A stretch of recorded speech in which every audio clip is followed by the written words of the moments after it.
Hello and welcome to ATARC's 2021 Federal Cloud Virtual Summit. My name is Kirsten Patton, Working Group Program Manager here at ATARC. ATARC stands for the Advanced Technology Academic Research Center, and we are a nonprofit that facilitates collaboration between government, industry, and academia in order to accelerate technology modernization initiatives. We provide ongoing opportunities for cross-agency collaboration through on-site interaction, learning, and market research. Thank you to our partners today at Lumen, Aquia, REI Systems, Aqua, HashiCorp, Armis, and Pure Storage for helping us create today's summit. Additionally, I would like to thank you all for joining us today. This session will be an informative event focused on the federal cloud. We would also like to remind you that after each panel discussion, there will be time for a Q&A, so please place all of your questions in the Q&A box of your screen. I also want to remind you to answer any poll questions that come up throughout the day in order to ensure that you're eligible to receive your CPE credits. Up first, I would like to introduce our visionary keynote, Director of Enterprise Cloud Management Agency within the U.S. Army, Paul Puckett. Paul, over to you, sir. Thanks so much, Kirsten. How you doing? All right, I'm going to share a slide here. Just to make sure that we're all on the same page as we get things going. All right, so first off, I just want to say thanks to ATARC for letting me have a little bit of time with y'all and share a little bit about what the Army's doing, as well as some of the way that we kind of think about things when we deliver capabilities within the ECMA. For those of you that aren't familiar, the Enterprise Cloud Management Agency used to be the Enterprise Cloud Management Office, was stood up in November of 2019, and the entire purpose of the ECMA at the time was to accelerate our cloud adoption. We saw really our cloud adoption was taking a number of fits and spurts, but it wasn't really a kind of a coherent strategy that actually got to the tangible outcomes that everyone heard about the cloud, but we weren't necessarily seeing, I would say, at scale. And so they stood up the ECMA that said, hey, come and kind of figure out how we're doing this today and maybe some better ways that we could be doing it tomorrow. And so what we did is we codified an update to the Army Cloud Plan that was written back in 2015. And I've said this numerous times before, if you go back and read it, it's not too terribly far off. But there are some kind of strategic objectives that I didn't think that were very clearly articulated that then also mapped to things that could be done and tangible outcomes that could be measured that actually showed us and demonstrated to us that we were moving in the right direction. So I'm not going to dive into each one of the six. Obviously, you guys can read them. And I would highly encourage you to go out and read the Army Cloud Plan. But we felt like these six objectives really kind of nest together in our ability to adopt cloud. I think many of you know, but if you haven't kind of thought about this, cloud, if you just kind of deliver the tools to go and buy cloud, you really haven't done everything that you need to do. When infrastructure is available at the push of a button, essentially all of our business processes have to change. So many of our skill sets needs to change. And we've talked about this.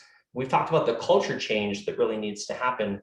But I'm going to explain a little bit of what I think the true building blocks are to deliver the actual culture change that we need to see when it comes to adopting cloud.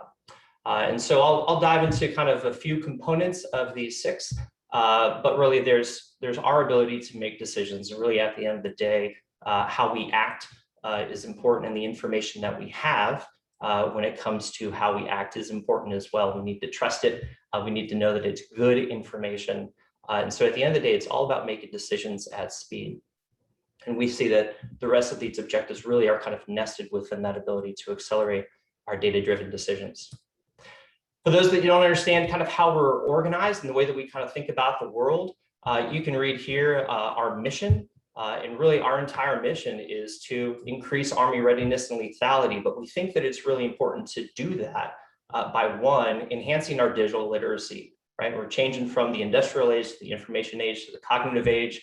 That change and that shift means a lot of the skill sets that we bring to bear aren't really relevant anymore at the speed that the world moves. And so there's this digital literacy that we need to gain. And really this is at the heart of the Army, which is our people, which is truly empowering our people, making our people better, giving them the tools that they need, challenging them appropriately, giving them the environments they need to thrive, and also giving them the skill sets to do so.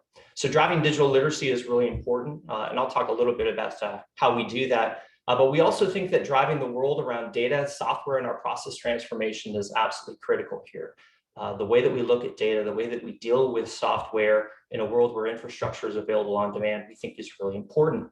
And then foundationally to that, we believe that there's immense value in a globally secure multi-cloud ecosystem that serves the mission and the needs of the Army, and really the DoD, when and where they need it. And this is all classifications, all domains, all geographic locations. We always have to understand that physics is still a thing. The speed of light, still has its limitations. So we need to make sure that we're delivering the capabilities and the services to our soldiers when and where they need them. And in order to do that at speed and scale, we think a globally dominant secure cloud ecosystem is really important. And this is the way that we're organized. And so we think that it's really important for us to have some enterprise contract vehicles for the Army to adopt cloud at scale. And that's our entire cloud management ecosystem. Army is our globally secure cloud ecosystem that's entirely led by our cloud services team. And then all around enhancing the digital literacy, meeting our customers where they are, helping to grow the strategic outcomes, all from the very beginning of, hey, I think I'm supposed to move to the cloud, is entirely the world of our cloud enablement team. And then finally, some of those common tools around data and software management we think are imperative. Just the home of Create, and then the Army data platform that I think many of you are familiar with, the RFI that we put out. And then finally, just the last slide here for those of you that like a visual depiction as to kind of the ecosystem that we're creating. We think that there are some basic building blocks that need to be done. We think that each one of these building blocks should be able to kind of move at their own speed and at their own pace. And so that we think it's really important that we deliver, for instance, in Army, like an open architecture that allows for extensibility.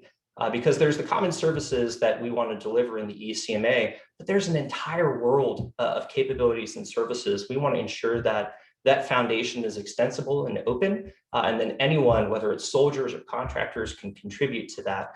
And so an open standards cloud ecosystem is what you see there in that core of Army. And that's the same going around for data as well as software management. We also need the ability to acquire cloud services at speed and scale. That also shifts us into this world of using cloud as a utility. So that fundamental change from buying hardware, and whether we use it or not, it's a sunk cost. That world is gone in the data center when we talk about cloud computing. And so how do we do that efficiently, which is the entire intention around Camo. And then the complement to that is being able to see and monitor how people are using services so we can be efficient with the infrastructure that we need.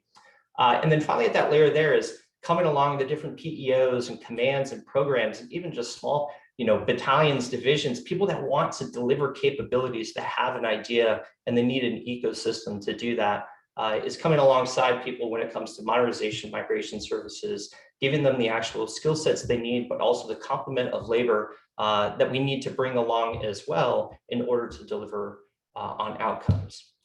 So I share all this with you with a little context, because it's really important as to how the ECMO kind of came to be at the beginning. This entire vision of all of these common services was definitely part of what was sitting in my brain when I started in November 2019. But the first thing I want to say here is, like any good idea, is just a fun idea unless it's validated. One of the first conversations I had, just got into my office, and one of my colleagues came in. I knew him from some previous roles in the government, and he came in and he said, "Hey, the Army likes quick wins. What's your quick win? What's the thing that you're going to do?" And I said, "I'm going to deliver common enterprise cloud services to accelerate cloud adoption." And he goes, "No, you're not. No one's going to use it. What's your next idea?" And I was like, "Oh, okay. Like what?" Like, wouldn't we all agree? We think that there's perhaps some value in delivering a service that anyone can go and consume, so they don't have to go and do it themselves. It's pretty toilsome to meet all the components of the SCCA. It's pretty toilsome to put contracts in place for buying cloud. And he poked at a few different things. One is, that's just a good hypothesis. Like until you actually prove it and validate it, that someone actually sees value in that, it's just a fun idea. And I feel like too often in government, as well as even in private industry, we come to the table with what is a fun idea, but we don't realize is that true value actually sits at the other end of delivering on that. There's a lot of potential value pent up. We don't disagree. But what the actual the operational outcome is important. So the first thing when it comes to the ECMO and how we deliver capabilities, and now as the ECMA is, we're going to have fun ideas. But what is the quickest way for us to be able to validate this idea and actually demonstrate that it has merit and that we can actually serve a mission need? And it leads us to the second point, which is from day one, I want to deliver enterprise services, but every single enterprise service starts with one mission outcome. I think far too often in the government, as well as even in private industry, we pitch this idea. It's like, hey, we can do millions and thousands of things, and people start building services and capabilities to solve these thousands of problems.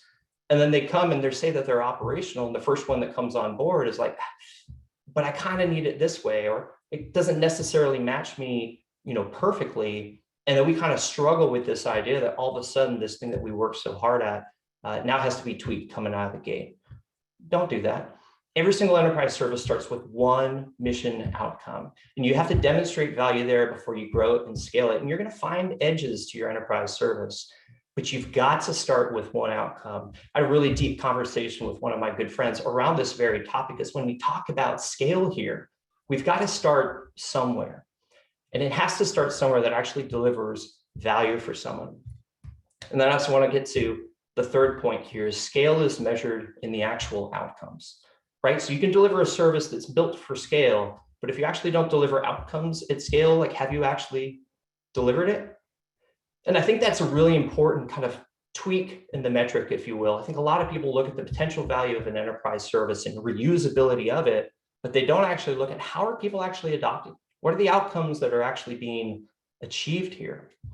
And kind of nesting all of these three, a lot of people first came to me when we stood up the ECMO, and they're like, hey, we need to get some of these services in policy. We've got to get it in policy.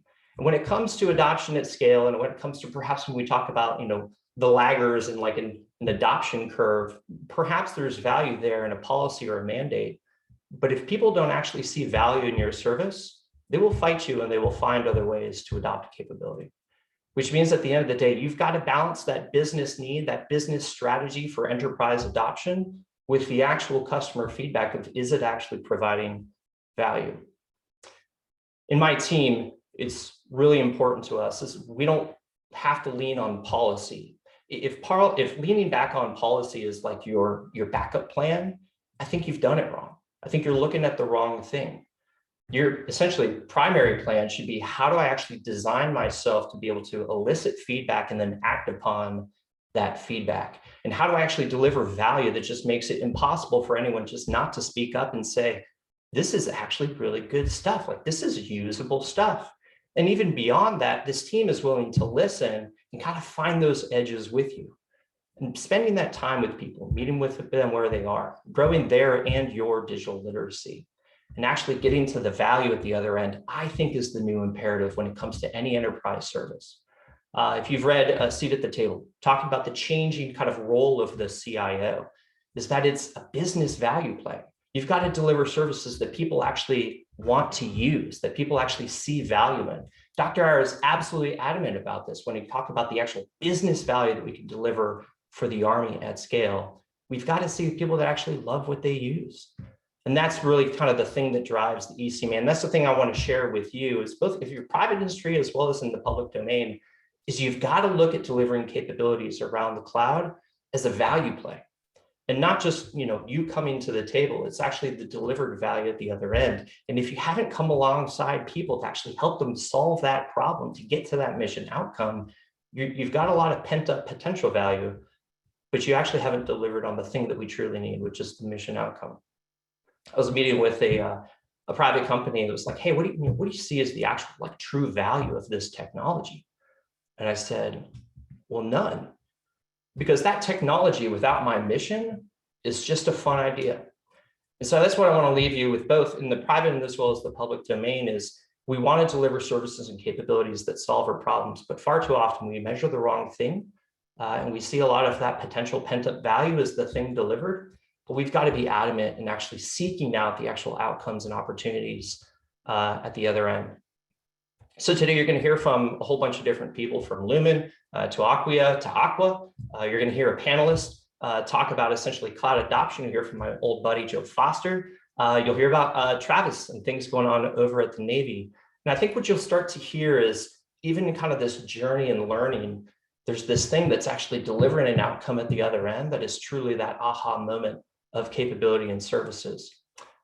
Even the cloud adoption kind of structure and template that HashiCorp will even talk about, there's awesome potential value in those services. And I've seen firsthand some of the actual delivered mission outcome at the other end of some of those tools, but you've got to have that other half. And so just keep that in the back of your mind, both as you engage today and listen to the different speakers, but also in the future as you engage with senior leaders, both you and the private industry, talking about your technology and services. Be adamant of finding a problem that actually needs to be solved, and create enough room and time to ensure that you're actually learning that that's the actual problem that needs to be solved. Because I'll say, and I've said it before, a lot of times the first problem that we think of is probably not the actual problem that we have, and we may end up solving the wrong thing. So with that, I just wanted to say thank you for letting me have a little bit of time to share with you what we're doing with the Army. I think many of you may have seen recently, we just went live on our secret cloud. And as I speak, we're engaging with customers of what is that first mission outcome that we're going to demonstrate the value of this enterprise cloud capability. And that's where we've got to start. That's where the true value of a secret cloud for the Army begins, and that we can grow and scale the outcomes as we learn along the way. So with that, I just want to say thanks. I hope you guys have a great day. And Kristen, back to you. Thank you, Paul. Incredible insights as always. Up next, we will be hearing from our first emerging technology talk of the day. For this talk, we have the honor of hearing from Aaron Holloway and Jonathan Barton. Aaron is the Director of Strategic Public Sector and Hyperscaler Technology for Lumen, and Jonathan Barton is the Director of Edge Solutions, Strategic Design and Technology over at Lumen. Gentlemen, over to you. Thank you, Aaron Holloway here. Love what Paul just said. Technology that is not tied to a mission and provides value is just a fun idea. Really like that, Paul. Good morning, everyone. Aaron Holloway here, and Jonathan Barton is joining us. Thanks for the time. So Jonathan's going to talk about how the edge fits into your cloud initiatives. As he does that, he's going to be showing some slides that have some survey results. If you're interested in those, it's from IDC. Surveyed about 800 technology and IT decision makers across North America, Europe, and Asia. So if you're interested in that, we can provide that, or you can find it from IDC. Jonathan, can you talk about the journey from government-owned data centers to the cloud and now to the edge? Yes, thank you, Aaron. So yeah, it's interesting to see how IT systems have moved over the last 20 years. It wasn't that long ago when everyone was building data centers to fulfill their IT systems. That shifted to outsourcing data centers. Then we saw a huge push to cloud systems.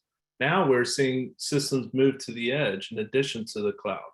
So CIOs are facing a challenge where their data and applications exist in all these different places, whether that be in a legacy data center, an outsourced data center, the cloud, or at the edge to handle the different types of workloads.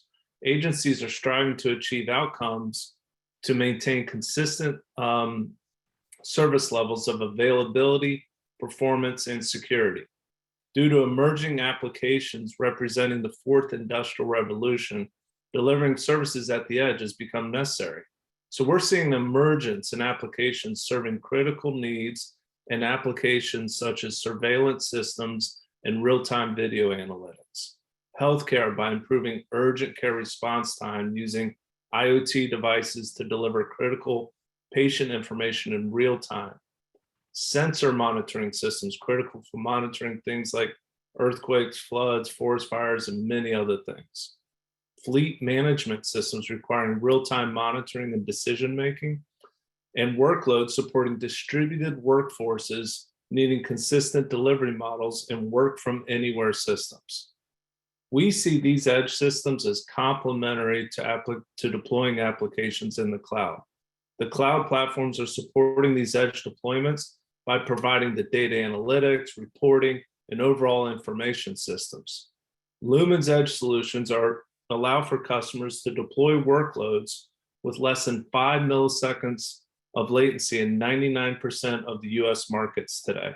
Our services cover the spectrum of platforms, including co-location, public cloud, private cloud, CDN edge compute, network storage, and edge bare metal to fulfill these requirements. Thanks, Jonathan. Jonathan, you mentioned the fourth industrial revolution. We're in the midst of this data-driven era. How important is data in the efforts around the edge and cloud modernization? Yeah, it was interesting, as Paul mentioned earlier, he kind of started off with talking about data and making decisions. And we're seeing in the fourth industrial revolution, seeing growth of data support systems like never before. Successful IT operations have implemented solutions that acquire, analyze, and act on data.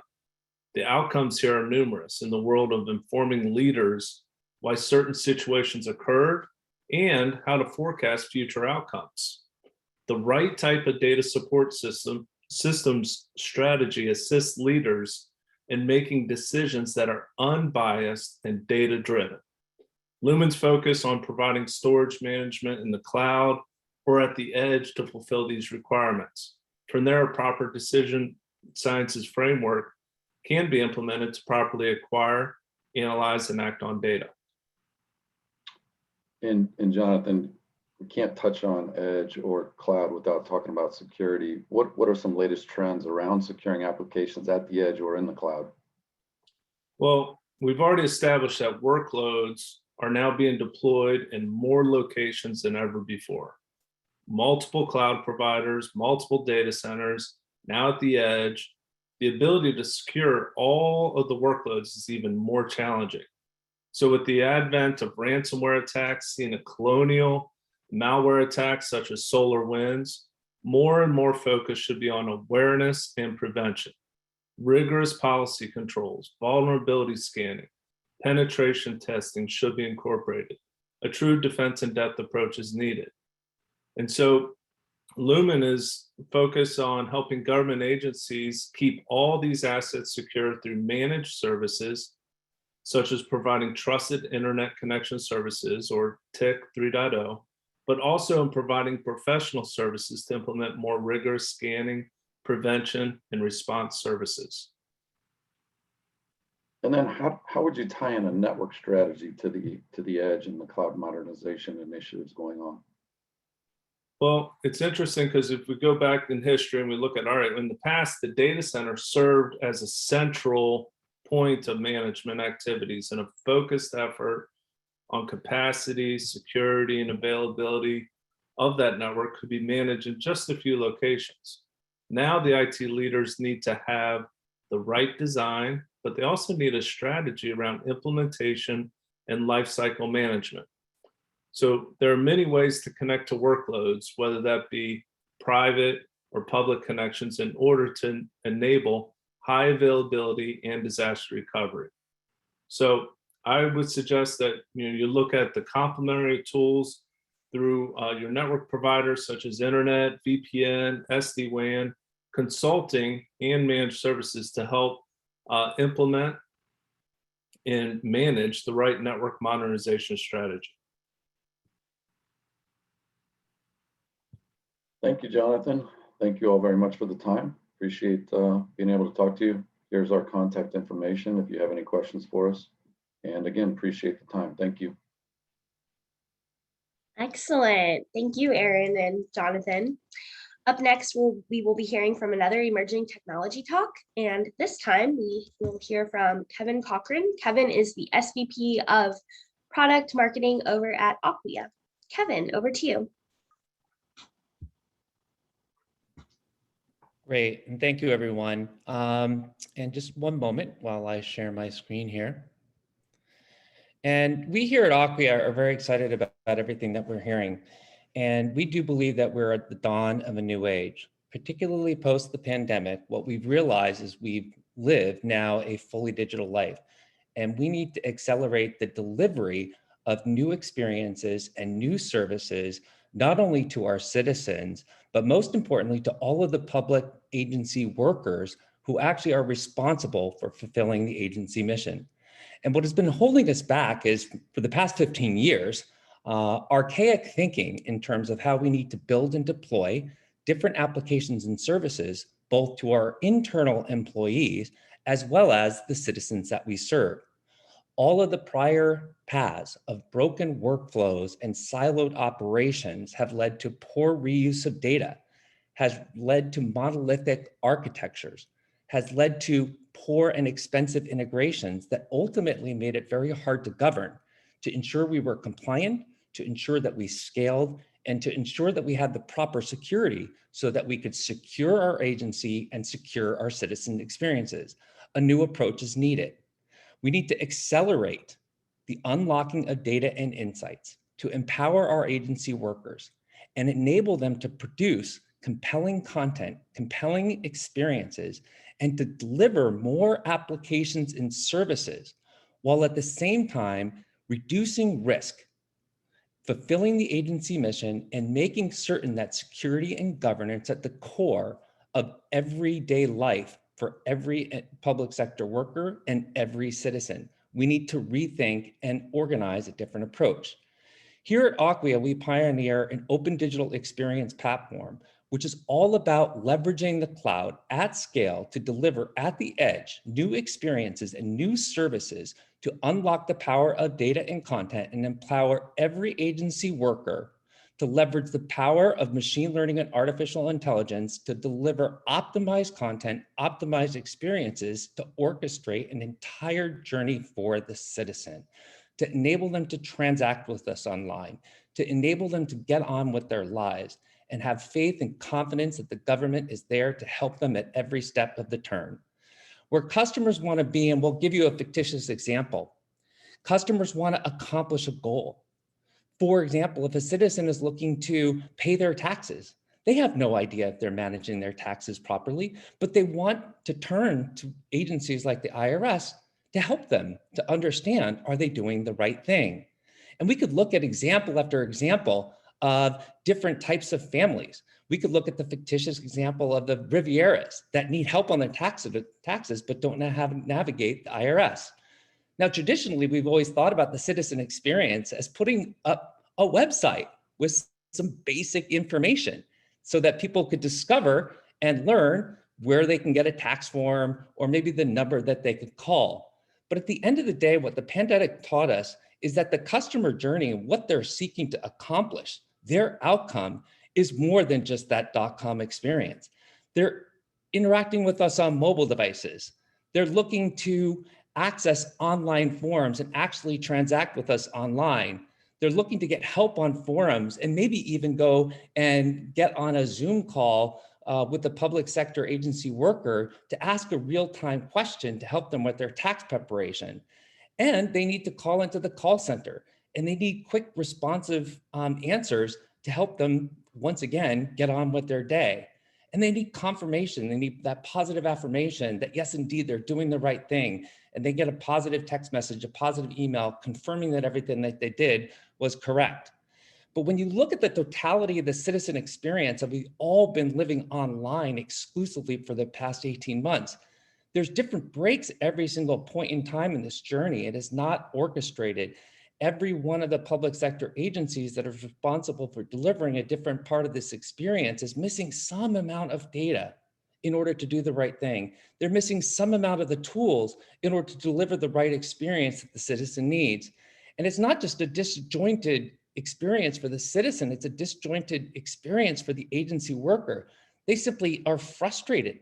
They want to fulfill the mission. That's their goal. That's why they're in public sector.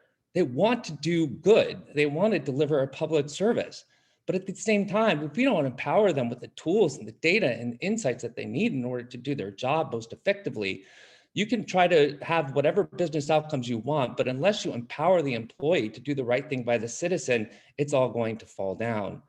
And so what we believe here at Aquia very strongly is that in order to fulfill that agency mission, we have to solve the critical problem of leveraging the cloud and leveraging the availability of services, unlocking the power of data content, unlocking the power of the public sector agency worker to actually deliver that orchestrated experience. And so what our goal is, simply put, is to give that ideal experience to the public sector worker, enable them to be that citizen developer, enable them with the insights, enable them with the tools to leverage all of the services in the cloud to rapidly compose and deliver personalized, engaging digital experiences that delight the citizen and help the citizen achieve their outcome. And in so doing, fulfill the mission of the agency and deliver real outcomes for the government. Because at the end of the day, if we focus on delivering digital services and digitally empower our agency workers, we can truly deliver that ideal state for the customer and make sure that they're happy living a safe and secure digital life. So at the end of the day, our goal here at Aquia is to help you unlock the power of the cloud, unlock the power of content and data, and delight citizens and help, once again, fulfill your agency mission. Thank you so much. Really excited to be here today and happy to answer any questions. Thank you, Kevin. That was awesome. We really appreciate you sharing that with us. And next, we have our first panel of the day. So if our panelists, please go ahead and come on camera. Before we begin, though, I would just want to encourage the audience to please submit questions of your own in the Q&A section of this platform so that we can go through them during the panel discussion, and also remember to answer the poll questions as they pop up along the way in order to ensure you receive your CPE credits. And with that, I'm going to have each of our panelists please introduce yourself, share with us your name, your agency, and anything else that you think our audience would like to know up top. Let's start with Nagesh, please. Thank you, Team ATARC and Kirsten and Alyssa and everyone. It's a pleasure to be here this morning. My name is Nagesh Rao. I'm the Chief Information Officer for the Bureau of Industry and Security within the U.S. Department of Commerce. I think many of you might remember me or be familiar with some of my prior efforts when I worked for the U.S. Small Business Administration and also my ventures in the private sector and whatnot. Most recently, I was the technical architect lead for the deployment of technology solutions at SBA for the EIDL and PPP programs under Maria Rote and Guy Cavallo's leadership. And then thereafter, I was recruited over to Commerce last summer and became the permanent CIO this past April. Thank you. And over to Brian. Hello, good morning. Yes, I'm Brian Merrick. I work at the Department of State. I'm the director of our Cloud Programs Office. I've been at State for several years now on the business side and the technical side, and really been working through the cloud journey for quite some time. And right now we're managing the Department of State multi-cloud ecosystem. So, we have multiple environments leveraging a shared service model to be able to meet a wide variety of customer needs that I'm sure we'll be touching on shortly. Thank you. And then moving over to Joseph. Hello, my name is Joe Foster. I'm the Cloud Computing Program Manager. I'm located at NASA's Goddard Space Flight Center. I run a service that we call our Mission Cloud Platform, which we'll get into. A little history here, as sort of Nagesh went in as well. So I hit my 3-year mark with NASA next month, and prior to this, I spent a decade at NGA with Paul, as you heard mentioned in his opening remarks. Thank you. And then over to Michael. Hi, my name is Michael Imes. I'm a solution architect and cloud and DevOps engineer for REI Systems. We're an application development and modernization company. I've been working at REI for 17 years now and focused on the cloud since 2011. Primarily, I've been working at GSA, but also at the U.S. Patent and Trademark Office, as well as SBA. Excellent. Thank you, guys. So panel topic of conversation today, accelerating cloud modernization through migration within the federal government. And we'll go around, answer some questions, we'll pop up some polls along the way, and we'll just keep to the same order. Feel free, though, if you have anything that you want to, add to someone's answer, that you just go ahead and unmute yourself, and you are welcome to speak on that topic. So First up, let's talk benefits. What benefits can cloud migration bring to a federal agency? Nagesh, could you please speak to your own experiences? Sure. So right now I'm in the middle of a massive cloud migration adoption here at the Bureau of Industry and Security within the Department of Commerce. Our CIO for all of Commerce is Andre Mendez, and he's a huge cloud smart proponent. So I'm fortunate to be able to work under another good leader like Andre, who believes in the value of cloud. And I see it firsthand. Just as a little bit of a historical note, I walked into the BIS tech stack last summer, where everyone was still using a lot of on-prem legacy platforms that dated back to 2004. We're talking servers that dated back to 2004. We're talking Windows 7 equipment devices, like staff had Windows 7. So it was a pretty rough situation. And in the past year, we've turned the ship quite drastically and done a lot of leapfrogging from going to Windows 10 devices deployed to all the BIS staff to having their servers updated and upgraded into more 2016 and present standards. I'm in the process of now adopting to the cloud and using those kind of technology solutions to help us leapfrog and get into a more modern day infrastructure setup. And I would say that experience I'm doing right now, where we're almost to the finish line this fall and come this late summer and early fall, when we see the massive re-engineering completed. Like we've done a lot of already upgrades and just getting folks into O365 this late last year and into early like January this year was like insanely difficult because it was a pandemic and we're dealing with a massive cultural and technology shift. And I would go back to my experiences at SBA. I think the last year with the pandemic, when we made the decision, Maria and Guy, to adopt the cloud more significantly back in the 2017 time period, and they recruited me in 2018 down to their shop. We noticed firsthand the power of cloud, the resiliency of it. So when everyone was going to the SBA portals to look up information for small businesses as a result of the PPP and EIDL, that was over 700 plus billion in historic immediate emergency funding in the form of PPP and EIDL.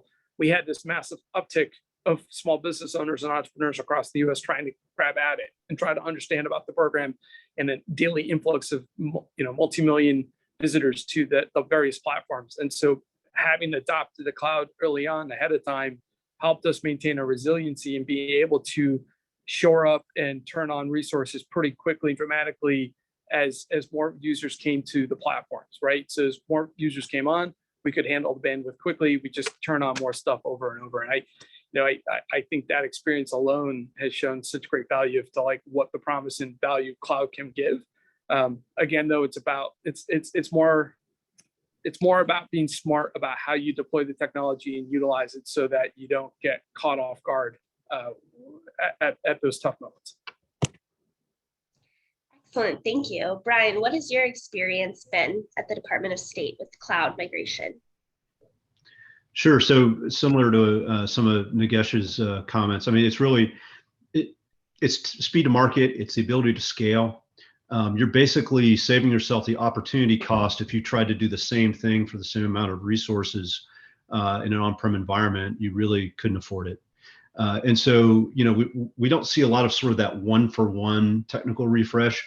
It really becomes a chance to sort of reboot your entire business process and look at those different programmatic and business areas through a new lens based on what's possible now.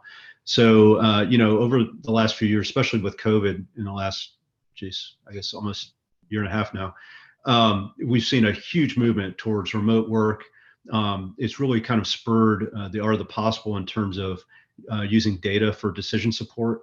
We started really sharing and analyzing large pools of data a lot more efficiently. It's broken down a bunch of business silos because of the capability that cloud gives us. So beyond just the wires and pliers type of savings on equipment and whatnot, it really becomes an opportunity cost opportunity, if you will, moving forward as business processes and needs are evolving. And we're also seeing quite a lot of hybrid instances. As you can imagine, we have a highly disparate overseas environment. We have 275 posts, 50 domestic locations. 110,000 basic user base, not to mention the millions of citizens that engage on our platforms every day. And in that kind of wide, diverse environment, we've really tried to leverage a lot of hybrid solutions that cloud has made possible for things like refugee processing, rapid app development in those areas, while also taking advantage of the investments we've already made in some of our on-prem data. And so we found a real strategic niche in being able to share a lot of our on-prem data with different agencies while leveraging the processing speed and the facing capabilities in cloud. And I think we're going to see a lot more of that as time goes on. So definitely it's been instrumental for us. And in some of our enterprise application development efforts, we've shortened the time to market to an average of 2.1 weeks, where it used to take, maybe 2 or 3 months. Just as an example, we just got tasked today to support a vaccine attestation app for the department. We're going to deliver it by Monday.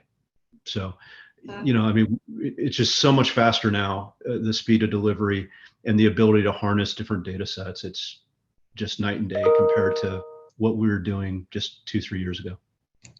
That's amazing. And then Joe, could you speak to the benefits cloud has offered at NASA?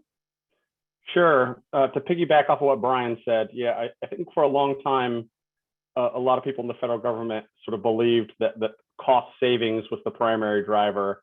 And I think that's not necessarily the case. It's exactly as Brian said, the acceleration of innovation and the scale that you can't replicate. So for us, NASA is not necessarily migration focused, but more about doing that acceleration of innovation. So for us, there's a whole variety of things that unlocks. For one, the global scale that a lot of the cloud providers have just is hard to replicate. One of the unique challenges that we have, similar to Brian, we have a large global footprint. NASA has satellite ground stations all over the world, and most people don't think of a giant satellite dish as part of your IT footprint, but for us it is. And getting data down from space, getting it back from overseas to the United States for scientific discovery is a significant challenge that NASA has done for years on their own, investing billions of dollars into that global IT footprint. But now we can offload some of that. And so, like, one of the things that we're doing right now, we have a project called Daphne, where we're hooking up NASA ground stations all over the world up to the commercial cloud, and we're going to be beaming back data from space and transporting it back to the United States via the cloud network. And it's saved us tremendous money in terms of investing in infrastructure, and it's allowed us to refocus those dollars into things like upgrading the actual satellite antenna itself. So there's a whole array of sort of next generation satellites that are launching. Everybody talks about big data. One of the missions that NASA is launching, actually, I think next year, which will be the first adopter of this Daphne service, is called NISAR. NISAR is going to produce 41 terabits of data per day, Earth science data. So you think about your cell phone, your average cell phone these days is what, like 128 gigs of memory on it. NISAR is going to produce 41 terabytes per day. So, thousands of cell phones worth of data per day. And we're using, the cloud network and these ground stations to bring it back, process it, make it available for public and scientific discovery for a fraction of the cost of what it would have cost otherwise to do. Wow, super cool stuff. And then, Michael, I see your hand was raised, but I also wanted to hear from the industry perspective, weigh in on the benefits to cloud migration. Go ahead. So I just wanted to provide a different angle on the same theme in terms of cloud providing agility. Obviously, as Paul started with, understanding the customer needs and their mission is the primary focus. Every member of the team needs to understand that to be a trusted partner. But also, I think the developers are a key stakeholder in this. They understand the technical needs of what they need in the cloud to support their application development process, the automated testing, the deployment processes, and the operations. I don't think it's a coincidence that the winners of the cloud hosting game were Amazon, Microsoft, and Google, all of whom were focused on supporting their own developer needs before it became a commercial product. And I think USCIS is a great example of this.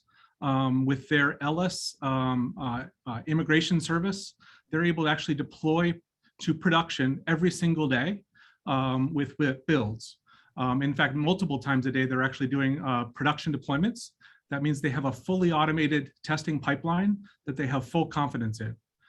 So I think more and more agencies are going to be striving toward that continuous delivery model that the private industry uses, because we want to get the value that the software developers of code they've already developed, but it's not in production yet. And until it's in production, the customers aren't benefiting from it. Thank you. So let's go ahead and pop up our first poll question for today. Remember to answer this if you'd like to receive your CPE credits. And I'll go ahead and read it for those who are not at their laptops. So poll number 1, what does your agency use your cloud environment for? There we go, it's up on our screen. And the options include migration, testing, development, disaster, or other. And also within poll number 1, is your cloud environment hybrid or on-premise currently? You only get single choice for this one as well. So hybrid, on-premise, or you do not know. Go ahead and answer that. And then let's go ahead and answer some of these audience questions. I saw a lot come in. Joe, this one is pointed at you. So I'm going to go ahead and ask you this one first. This person says, I see a lot of energy on cloud within NASA, as well as some adoption that has already occurred. Can you explain how Mission Cloud Platform relates to those deployments already in place, or now controls them, as well as the future vision for Mission Cloud Platform? Sure. I actually started to type an answer, but I'll give it verbally. So similar to Paul's talk in the opening keynote, what MCP sets to establish is sort of that core foundation layer, right? So we can get projects and services and applications up and running quickly. When I started about 3 years ago, the basic approach to cloud across the agency was we have a contract in place and you just have to go issue a task order off of it. It meant each application or each workload that was trying to move had to design their own security, had to implement their own technical plan, had to go through all the hoops and jumps to get up and running. And it was taking on average about 6 months to get a project just started, just commissioned, because of all the paperwork and all the things that the government requires you to do. And now we've been able to take that 6-month on-ramp time, and I can literally have a new project up and running in 45 minutes. That's how quickly it takes. And so that foundation service, right? There's something that our at my previous agency, Jason Hess was the lead of cloud security, and he had this vision for what he called ATO in a day, and that's basically what we've tried to replicate here. By getting those core services up, approved at the enterprise level, we can really get projects up and running very, very quickly, and that's Excellent. how MCP works. Thank you for answering that. And then another one, Nagesh, how much does FedRAMP factor into these migration discussions? Would you like to answer that one? Sure, significantly. We're a national security law enforcement bureau, and so from a fidelity and standards perspective, FedRAMP plays a big role.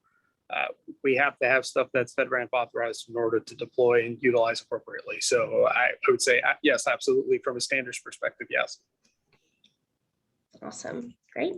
Okay, for Brian, as you migrated to the cloud, how was cybersecurity part of the process? Are you dependent on the cloud provider, or are you implementing your own tools? Yeah, so and that's been part of the challenge, I think, in general, that the understanding of cybersecurity and policy hasn't evolved as fast as technology. And so similar to Nagesh, I mean, obviously we're a national security agency, so we leverage FedRAMP extensively. And I would say it's a combination of things, right? So just from that standpoint, of course, we look at the FedRAMP packages. We make sure that the POAMs that are in those packages for those different platforms that we're going to leverage, actually meet our risk parameters as well. And then we leverage those controls at our platform layer. And similar to Joe, we have a sort of a shared responsibility model, right? Where we provide the corporate platforms that other parts of the organization's IT folks can build on, in addition to our own. So then there's that other layer, the platform layer, that we provide. And then what's left, the residual, varies depending on the platform. Obviously, with a SaaS or an APaaS, there are fewer controls left. With a custom app, there's going to be more, but basically that helps to reduce the time to market from a compliance standpoint. The ATOs aren't as extensive, and in some cases, in some of our APAS customers, they ride on our ATO, so they really just have a PIA attestation. I think the challenge that we're still facing is, how do we take all of this disparate data and activity that's on these multiple platforms and try to get a real consistent view into not just the compliance standpoint, but getting into the actual activities and the risk management and the monitoring. It's a real challenge because there's so many different variables in these different platforms that when it comes to monitoring, there isn't like a single pane of glass that gets you there. You have to look at things through different perspectives. And so we're working through a strategy now in conjunction with the executive order for Zero Trust, looking at how do we roll out a cloud access security broker capability. We have a single identity capability that we're trying to continue to deploy. And it's going to end up really at the end of the day being a combination of factors in terms of identity, which is sort of the new network, if you will, in the cloud, cloud access security brokers for rule enforcement, and then what we can do from a native platform and tool functionality working in concert. So that's sort of our cyber strategy going forward with cloud and how we're going to manage it. But it's definitely a long road ahead. Yeah, great answers, great questions too. This one is open to any of the panelists. Have you seen or heard anything among agencies concerned about the cost of cloud and potentially considering shifting back to private data centers? I'll take a first stab at this, and anyone else can jump in. I would say it's for us, it's more about the hybrid approach. I think for a long time, we had this idea of let's do all in the cloud. And it's posed some significant challenges to us, specifically around R&D and science. So a lot of science, obviously, it's messy. It's, there's a lot of effort that goes in early on into trying to do things like AI and machine learning. And so having a cost-controlled space on-prem where you can do science at a fixed cost, right? Because one of the things that we joke about here internally is, I'm dreading the day I wake up and some scientist has spun up $100,000 cluster in the cloud and doesn't have the budget to pay for it, right? And so we've started to move towards more of this hybrid cloud where you can have a cost-controlled on-prem environment where scientists can get in and do some of that early life cycle research. And once they've sort of matured out and they've really honed in on what they're trying to do, we can migrate them out into the cloud where they can, leverage that scale that we talked about before. We have a project that's doing earth science research on drought conditions all over the world, and they use the spot market in AWS and spun up 5,500 instances and churned through something that would have otherwise taken weeks, if not months, to do on-prem. If I could just jump in. Oh, I'm sorry, Nagesh, go ahead. No, go for it, Brian. I'll go. Just real quick, I was going to run on what Joe was. Just real quickly, along the hybrid option, we're seeing the same thing. For an agency that's saying it's too expensive to go to the cloud, I would say maybe you need to kind of look at your architectural approach, because hybrid solutions can help defray those costs while still giving you the added benefits. Because actual storage is cheap. The cost is in the egress and the movement of data and the compute. So you need to kind of balance your architectural planning out so that you're picking the right tools for the job. It's really difficult to try to keep up with the speed of innovation just on-prem. You'll be at a tactical disadvantage, and certainly on a cyber side as well. I would echo everything my colleagues have said. Remember, this pandemic, you saw 10 years of massive advances in IT happen within a year. That's how fast the speed of change has happened in the software and hardware space. In the last year alone, they said, if you look up the news articles, they've said, the industry has said it's been about a 10-year jump that's happened, because you've got so many different test bed case scenarios happening all over the world where folks are working in really weird and wacky remote work or telework or hybrid work environment situations. And that's why the cloud has been quite useful from that agile, I hate using that word, but it is true, to be flexible perspective. Right now, one thing I will say again, it's, OMB, I think made a smart move by going from cloud first to cloud smart, right? Because it's all about the needs and the business case and what's the right solution and the right tool in the toolkit. I make a joke, but it's kind of true with some of the use case scenarios I've got with staff. I go, well, actually, what you need is probably a pencil and paper. You don't need an IT solution for what it is you're trying to work on. So I always try to make sure we're not over engineering or overthinking the problem. But one thing I will say that's been useful with when you look at the hybrid approach, and we too at BIS are looking to do a hybrid approach. And I think Brian really nailed it on the head there. It's the how you architect it, right? So like cloud, all those software providing services are going to charge on data consumption and on IT consumption, right? That if you look at like companies like Snowflake or Cloudera and whatnot, they're now charging more on like the consumption model. If you look at Adobe and Microsoft with some of their licensing models, they realize that the hardware is lasting longer and longer. So where do they make up for the price differential? It's in software. And you can get that easily with data and broadband.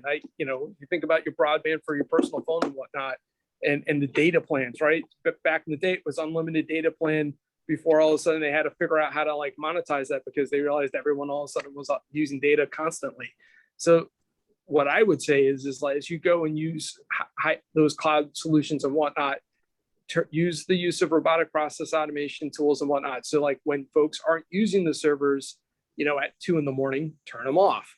Being able to turn things on, turn things off, so that it's reactive to consumption and not just on, like leaving the lights on. And think of it like a utility. When you leave the lights on in your office all day, 24/7, probably not effective. So it's just thinking through like the usage. Mm-hmm. Yeah, absolutely. Thank you. Michael, can you speak to this one? What is the biggest challenge in moving legacy applications to the cloud? I would say that with legacy applications, it's trying to leverage the capabilities of cloud. The base migration case is sort of a lift and shift approach, where you're taking the existing application and then running it on virtual machines in much the exact same architecture as you've always done in the data center. You can leverage some managed services from the cloud providers, things like database management services, security services, things that will require less manpower to manage. But ideally, you want to use the elastic scaling capability, the loosely coupled capabilities of cloud, the wide variety of services, interconnections that are available.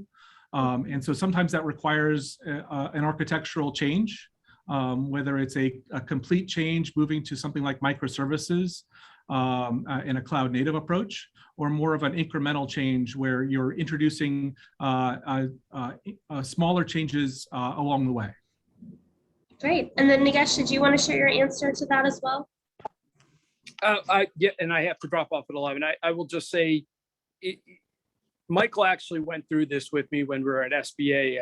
When I was overseeing SBIR.gov and the modernization of that platform. So Michael and the REI team remember that wacky situation. So when it comes to migration, there's this like lift and shift model or migrating the data or whatnot. I think, again, it comes down to what is the business case used, right? So with the tool that was built at the time was built for a certain set of variables and questions that needed to be addressed. Those variables have changed ever since. And so if the variables have changed since, you have to really sit down and ask yourself, do I migrate the application, or is it better to just let the application die off, kill it, and craft something new with new, better business requirements that utilizes and harnesses the data forth? I mean, at the end of the day, it's the data. How you retrieve and receive the data and play with it, that's based on what the conditions require for the day.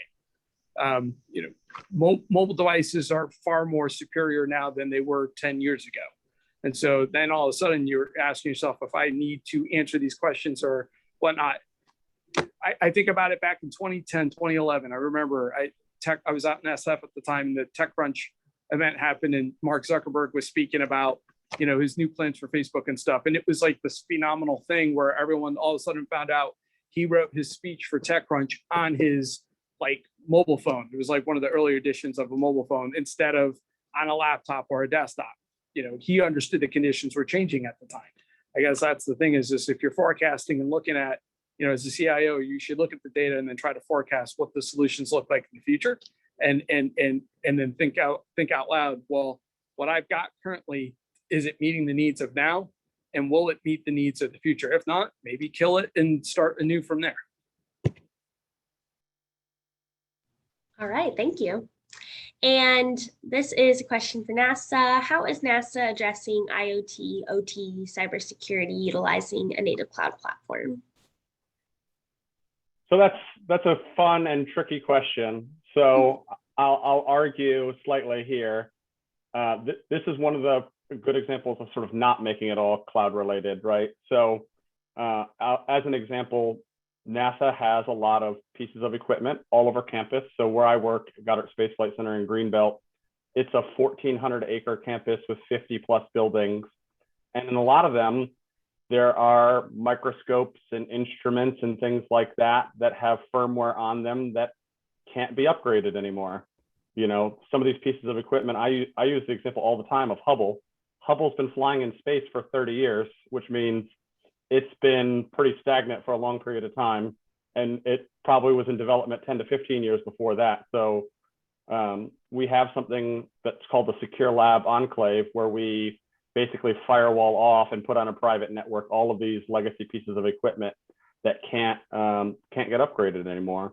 And so that doesn't mean that you can't take like telemetry data or files off of the piece of equipment and try to run diagnostics or things like that in a more modern cloud environment. So I would say, like, that's not a great answer to the question, but I would say that not everything is designed for the cloud, and that's sort of your use case of how you partition the actual operational environment, but still trying to leverage something like cloud for like the analytics. All right, sounds good. Thank you. So let's take a quick pause with audience questions just to pop up our second poll question. Poll question number 2, what percentage of your agency's cloud would you say is modernized? Your options include 0 to 25%, 25 to 50, 50 to 75, 75 to 100, or you don't know. So please take a moment and answer that one. But we'll jump right back into audience questions. Great questions, please keep them coming. For the government representatives, and I think unfortunately we lost Nagesh, but he had a hard stop at 11. Question is, how is the recent White House cybersecurity executive order affecting your cloud migration activities and strategy? Good question. Who would like to weigh in first? I can jump in on that. Yeah, I mean, definitely, I think it's going to help accelerate efforts. It was a good initiator to cause us to go back and reevaluate our cloud strategy, which we hadn't really looked at for a little while, especially post-COVID, right?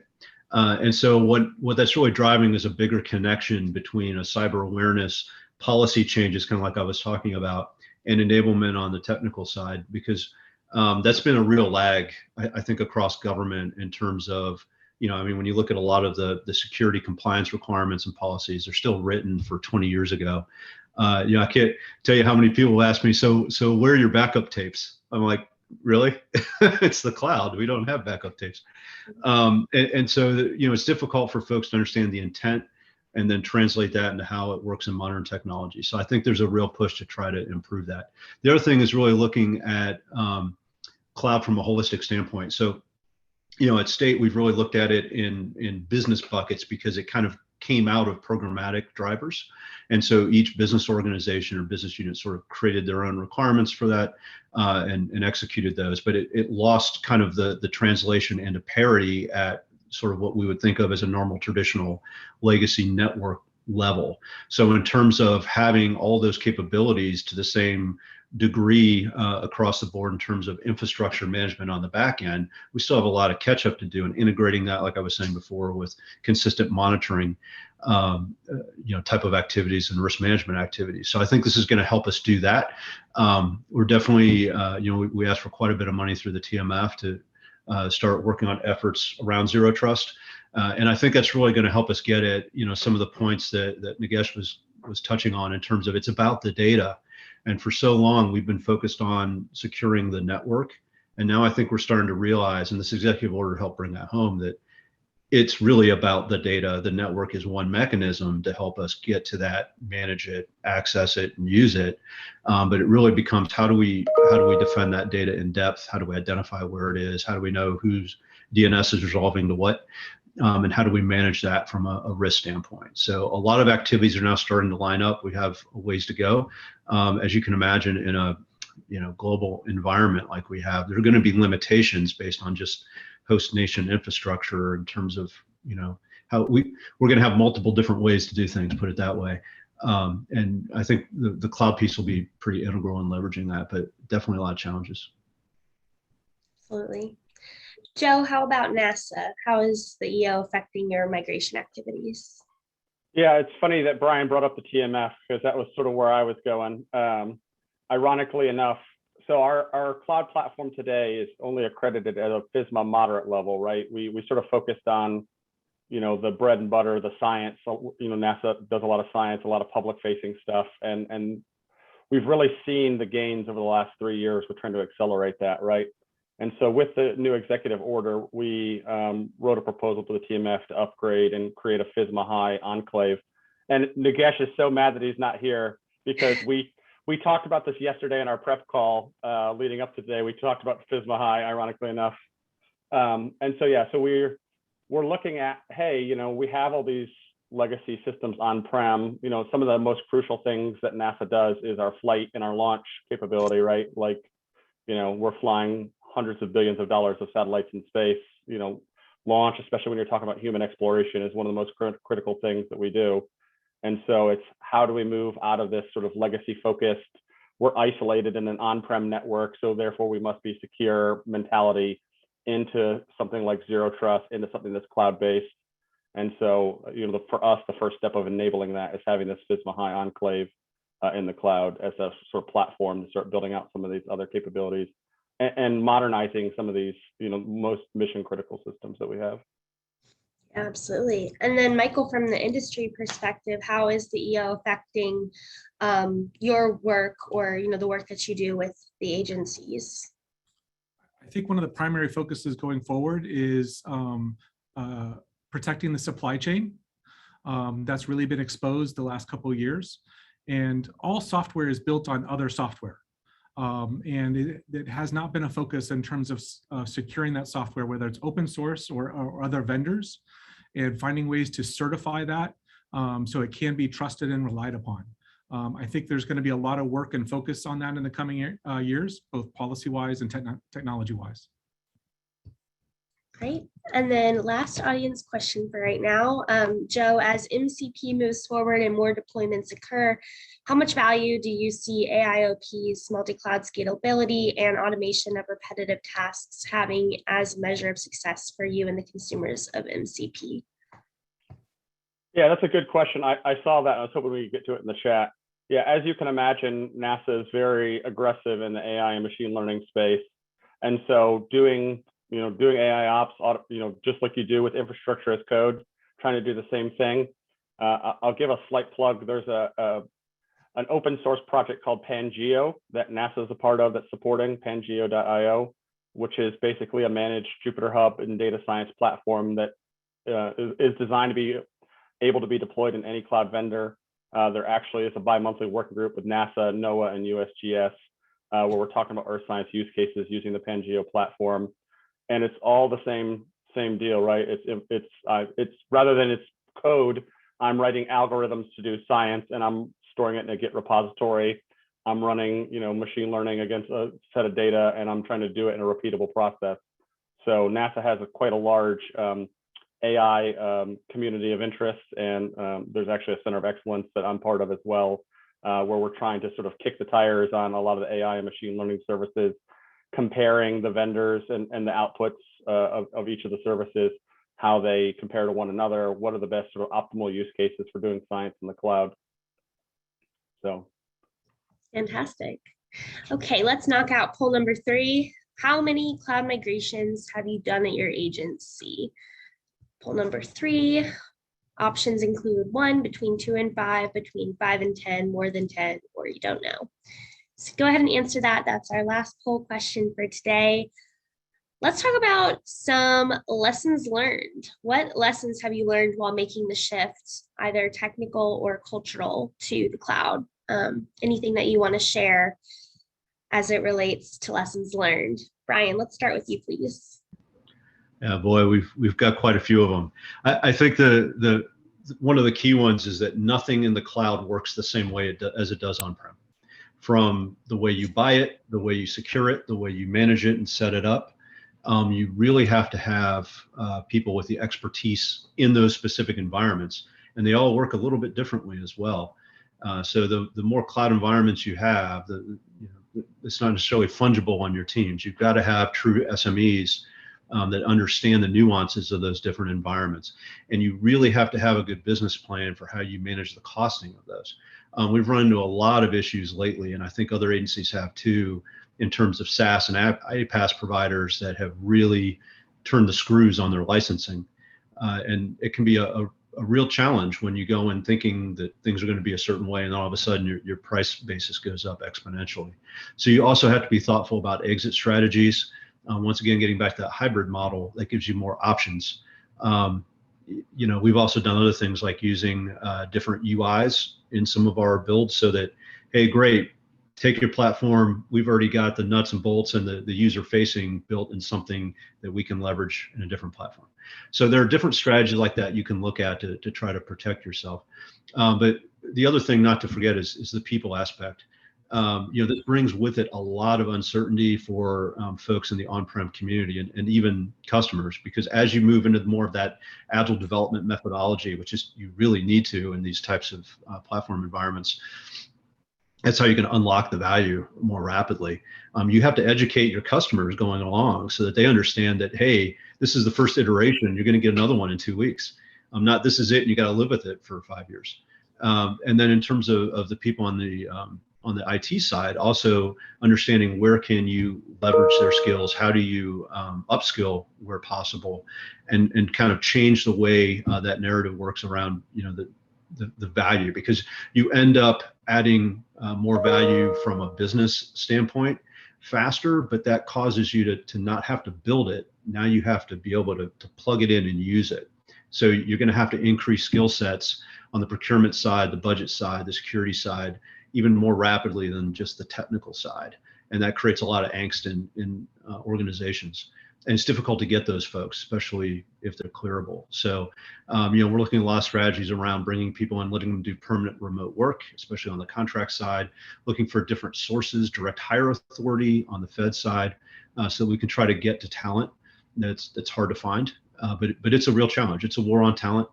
I think there's one degree program in the US that offers a bachelor's degree in cloud. That's insane. I just don't understand that. But we're moving so fast, and the educational basis hasn't really caught up. So it's tough to get enough people in the pipeline, and certainly getting diversity in the pipeline too is a real challenge.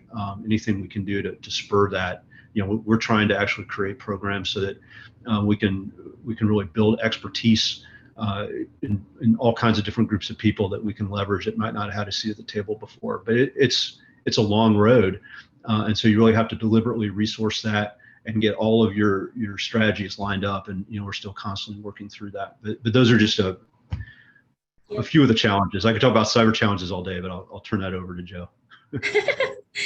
And with that, Joe, over to you. Lessons learned from a cultural or technical perspective. Sure, I'll sort of whack the piñata. Although in typical Brian stole a lot of my similar lessons learned that we have. Sorry, Joe. No, it's fine. We have the same lumps, Yeah, the culture and workforce one is definitely what I see as the biggest challenge, right? There, as Brian said, there's not a pile of cloud experts just lying around somewhere that you can just go grab people off of, right? And if they are lying around somewhere, they're probably not actually experts. So, it's, how do you upskill the existing workforce? How do you augment the workforce? And so we have a concept that I jokingly call our cloud SWAT team. So we brought in a team of experts, and rather than sort of farm them out and spread them out and make every project have their own, they're sort of centralized, and they sort of flow to problems as problems need to get addressed. And so, while you're trying to upskill the existing staff, you have the a small cadre of experts that swoop in that sort of serve as an accelerator to get projects, over the hump as needed. And one of the other things for us, sort of flipping to more of the technology side, we've tried to take a really pragmatic approach to cloud, I'd say. We're not really focused on migrations, even though that's sort of the topic of this panel. We're more focused on doing new things in the cloud, right? Doing innovative things in the cloud and less focused on legacy.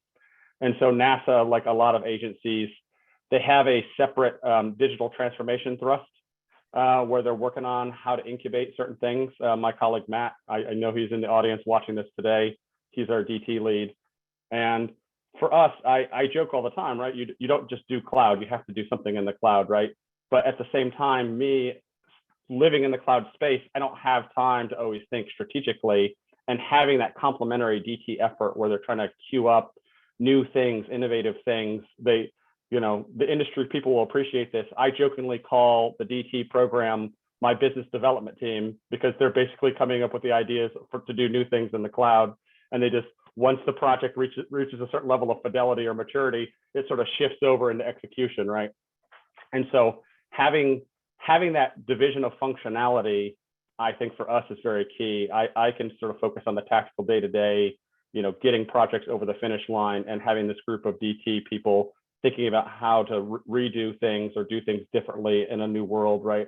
Back to Brian's comment about pandemic and full-time remote and all this other kind of stuff, right? So it's like, how do we do things differently in the future? How do we get it queued up? And then once it reaches a certain level of fidelity, move it from planning into execution. Great. And then Michael, from REI standpoint, lessons learned to overcome when it comes to cloud migration. So be it with either migration or building a new system in the cloud, I find that the long tent in the pole is cybersecurity. Every new system needs to go through an ATO process as part of the first milestone. And implementing security in a robust manner is a very significant task. And every agency does it slightly differently. And also it's different temporally. It's different last year than it is this year because the technology has changed, the approach has changed. One lesson learned that I have is I've been part of a new program that's rolled out at GSA, where the agency IT security office has embedded a team member within our Scrum team as part of a true DevSecOps approach. And I have found that tremendously valuable. Because we're getting sort of real-time answers to our questions, and they're giving us real-time feedback of what they're looking to see, so that it has made going through the actual ATO process itself a breeze. We have a fully compliant architecture with exactly what they're looking for. Every control is implemented, not just implemented, but implemented in the way that they want it to be. And otherwise, there are just dozens of opportunities for miscommunication that just cause delays. So I would strongly urge agencies to look at that approach. It does require significant manpower. Also, as it was mentioned, there's a huge staffing challenge in terms of finding people with the right security skills able to do this. In my experience, I have found that there are security professionals that understand the policy and the compliance approach, and then there's security engineers that understand the technical implementation of that. And to do it most effectively, you need people who can understand both. And that's just a big challenge. Yeah, that's fantastic. Thank you for sharing that with us. So we are out of time, but I do want to give you guys a chance for closing statements. Anything you want to leave our audience with, 30 seconds or less. Let's hear from Brian first. Yeah, I think the biggest thing is to realize that dealing with the cloud is like a giant change management project. And you really have to approach it that way. Don't approach it like a tech refresh or a rollout of a new system. Look at it in terms of a holistic change management effort. Base it on your business priorities and figure out what types of projects you can jump onto that are going to add the most value leveraging the technology. And then go after them. Don't take the low-hanging fruit. Take the hard stuff and incrementally attack it. And then as you achieve, it's going to lead you to bigger, more complex problems to solve. And that's really, how you're going to be successful moving forward. And of course, all the, other things we've talked about, technology, people, cyber risk, cost. got to balance all that out, but you've got to keep your eye on why you're doing it. What's the problem you're trying to solve on the business side? And once you've identified that, the rest will start to fall into place. Thank you, Brian. And over to you, Joe. Sure. I'll sort of say two things. I'll go back to the people and investing in the people, right? Like I think everybody's heard the adage, you know, if you love what you do, you've never worked a day in your life. I definitely feel like a lot of people that I work with at NASA feel that way every day. The other thing that I'll sort of add is don't be afraid to think outside of the box, right? When I went to my CISO and said, hey, there's this concept from my previous agency called ATO in a day, he basically spit water out all over me when I told him that. And yet here we are, basically have implemented it. You know, when I came back 6 months later and said, I got this idea, we're going to hook overseas ground stations that NASA runs up to this commercial cloud vendors network and use their network rather than farm out the network capacity to somebody else. Once again, looked at me like I was crazy, told me that overseas regions of a cloud provider fall outside of the FedRAMP jurisdiction. And I said, okay, cool, let's do it then. Like, what are we waiting for? Love that. Thank you, Joe. And over to you, Michael. I would just stress to iterate. Cloud is particularly well suited to an agile philosophy. And as Paul said, it gives you the opportunity to keep going back to your customer and validating that this is the value that they're looking to get. And you can easily do proof of concepts, do alternate environments to test things out. And I would not let yourself sort of stand still. Even with all the requirements met, keep a portion of the budget to kind of keep modernizing the system incrementally as you go along. Fantastic. Well, thank you all for being here today, and those at home with the audience questions. Those were fantastic. And we hope to have you guys back again soon. But with that, we have our emerging technology talk up next. We get to hear from Ray Refield. Ray is the federal sales manager over at Aquia Security. So Ray, I am going to pass it over to you now. Awesome. Thank you so much. So you know what, I'm going to, let me see if I can share my screen. So. See. All right. Can everybody see that? Looks good. Oh, okay, success. How wonderful. All right, good. Well, you know, thank you everybody for having me on. I'm going to do a quick talk here about Aquia Security. As said, I am the federal sales manager for Aquia, and I want to talk about what we see as the three essential pillars of cloud native security. And a little background on Aquia. We are a pure play cloud native security vendor. We focus exclusively on the next gen technology such as Kubernetes, VMs, containers, and so on. And we've built our solutions specifically to secure those cloud native applications. So, and we constantly are looking to develop and innovate and follow closely the cloud native ecosystem. And why do we do that? Obviously, it is because of bad actors that are out there. At Aquia, we have a research team called Team Nautilus.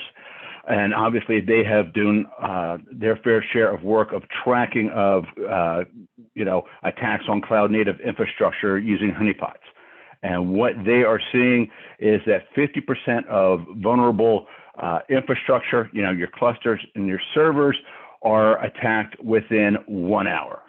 So obviously, along with that, we're seeing a large rise in the volume and sophistication of attacks that specifically target cloud native environments, and that the security teams are just not able to keep up utilizing traditional security methodologies.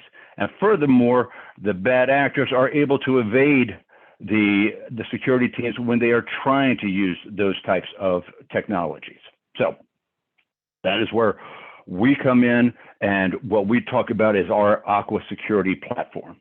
So Gartner came up with the Cloud Native Application Protection Platform, CNAP, because we have to have initials and acronyms and things like that. And what they had talked about initially was that, cloud workload protection, CWPP, was what they suggested you have for your runtime.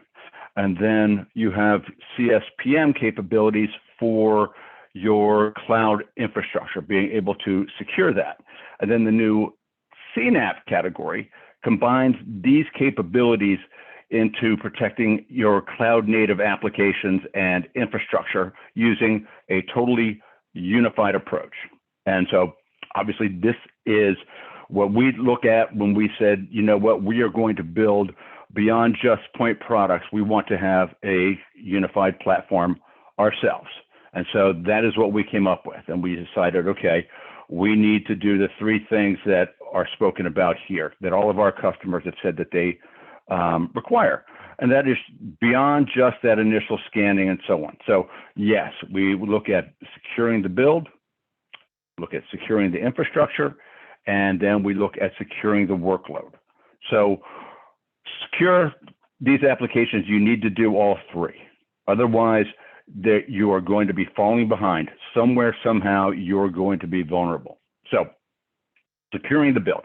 Securing the build is obviously a necessary step to allow your developers to build secure artifacts. Think images, think functions, and ensure that your attack surface is reduced. You're avoiding embedded risks such as vulnerabilities, malware, configuration issues, which are obviously a big cause of concern. And then you look into, hey, I want to secure the infrastructure. So that's required because you need to be able to meet your hardening and compliance standards. You need to provide a safe place for your artifacts to live, to run. And since cloud native artifacts can be in multiple clouds, public and private, they each has their own hundreds of potential configuration issues. So that is why it's so important to be able to secure that area. And then finally, we look at securing the workloads where it runs. This is runtime security. We're going to use its unique context and properties to enforce the intended purpose and prevent attackers from exploiting even zero-day weaknesses. So this is about having the right instrumentation for each kind of workload, placing it as closely as possible to the workload to observe its behavior, having effective interception points, and using concepts like immutability to identify any unauthorized activity is taking place. By knowing what it's supposed to look like, what a clean artifact is supposed to look like, then we know, hey, its intended use and permissions, and anything else other than that allowed behavior is immediately flagged or blocked, depending on what you want to, on the parameters that an agency or program would set. And then we put it all together, and talk about the Aqua security, native security platform. And this is where we really put things together so that it actually works with our customers' infrastructure. So, you can choose which modules you use, but you always get the full lifecycle approach. And we want to be a seamless and integrated platform for you. So it includes all the integrations. Aqua integrates with all of your common registries, so you can continuously scan your image, ensuring that even previously approved images have not become risky due to new discovered vulnerabilities. And then we integrate with all the common registries, so you're continuously scanning images, so that you now are able to set whatever security policy and controls once and deploy your applications across multiple platforms. So, supporting all your major orchestrators that are out there. So that includes, your OpenShift, your TKGI, Taz, Rancher, GKE, AKS, EKS, who knows, change every day. And then of course we integrate with, your Active Directory and your LDAP.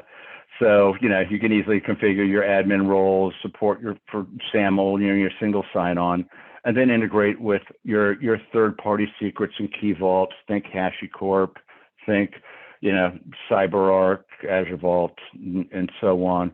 And then we also integrate with your third-party, collaboration tools. So think like Slack, Jira, the tools that you use that you're going to need to be able to do that collaboration between like your security team and your dev team. You need to be able to pass vulnerability, data from one to the other. And then obviously we provide, your out of the box connectors for to audit your events, your SIM, your ArcSight, and so on. We really want you to be able to put Aqua into your solution stack and have it work with the rest of the tools that you have put in place. But we want to be that complete security platform for all of your cloud native technologies. And with that, I think I am up against my 7.5 minute limit. So once again, I'm Ray Rayfield, Federal Sales Manager with Aqua Security, and I thank you all for your time. Thank you so much, Ray. That was an awesome presentation.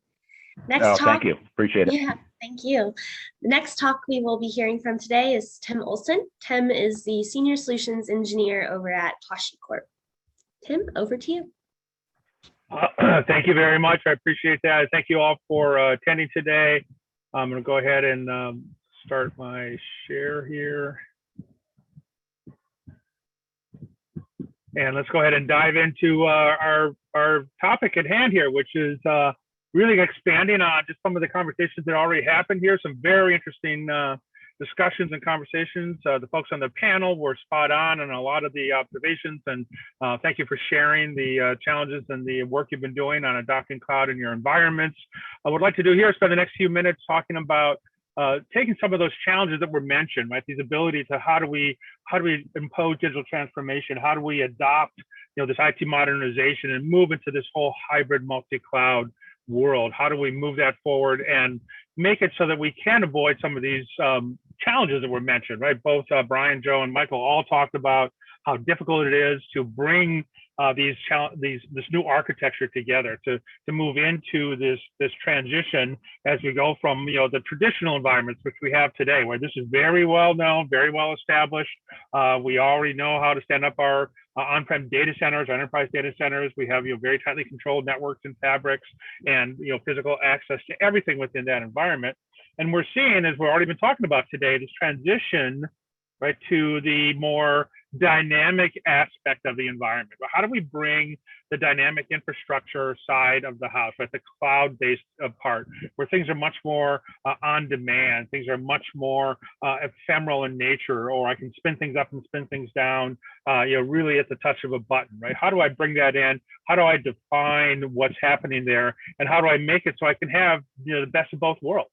So I can continue to deploy my applications in a rapid, secure fashion, both on-prem, in the cloud, or all of the above as required by my workload.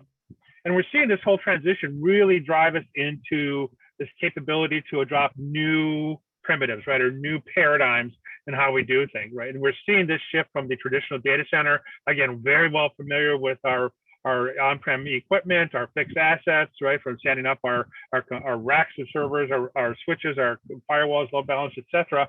And we're seeing this shift here to the right, where we want to get this dynamic capability, right? So the whole idea of a compute primitive starts to change. We're moving from a pool of fixed assets to much more software driven, right? Everything's API. We're moving from a IP is the primary source for how and what and where things are located and how traffic moves, into an identity-driven environment. How do we know where things are running? How do we know when things spin up?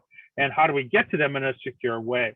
So we really are changing the discussion around just a fixed pool of resources into what type of services, what type of capabilities can we drive? What kind of resources are available for us to deliver our applications in a rapid, secure fashion?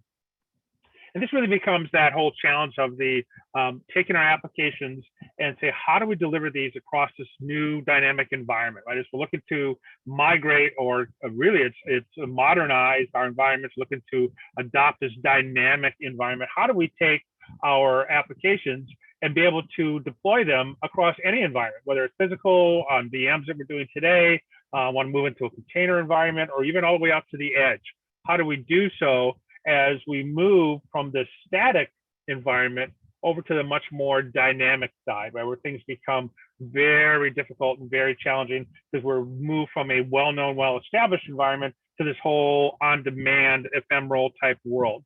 And we run into really 4 key stakeholders here that are involved in this whole process. And again, this is something that Brian, Joe, and Michael all hit on, is, how do we adopt this environment that says, I want to be able to continue to deliver my mission, right? My mission apps, my workloads.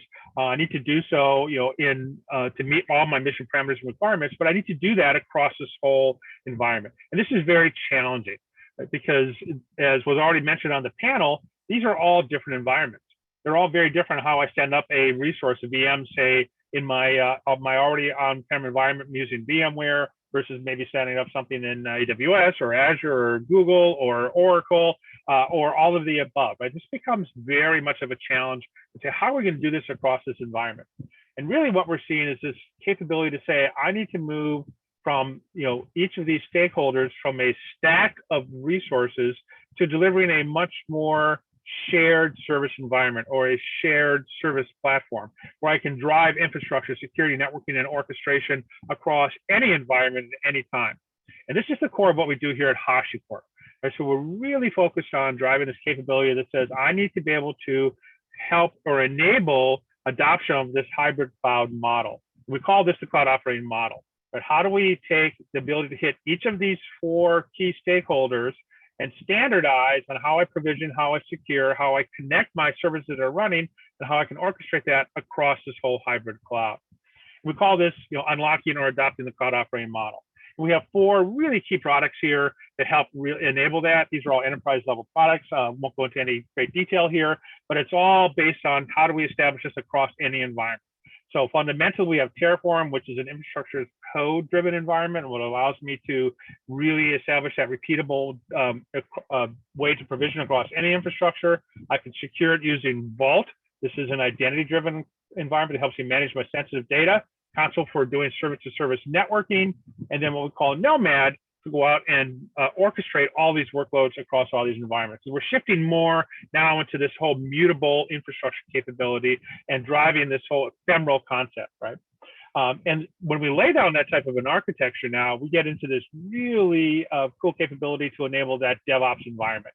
You can see this is the DoD model, but all of our technology helps to accelerate that. The problem is now when we move into this dynamic world, the challenges for security continue.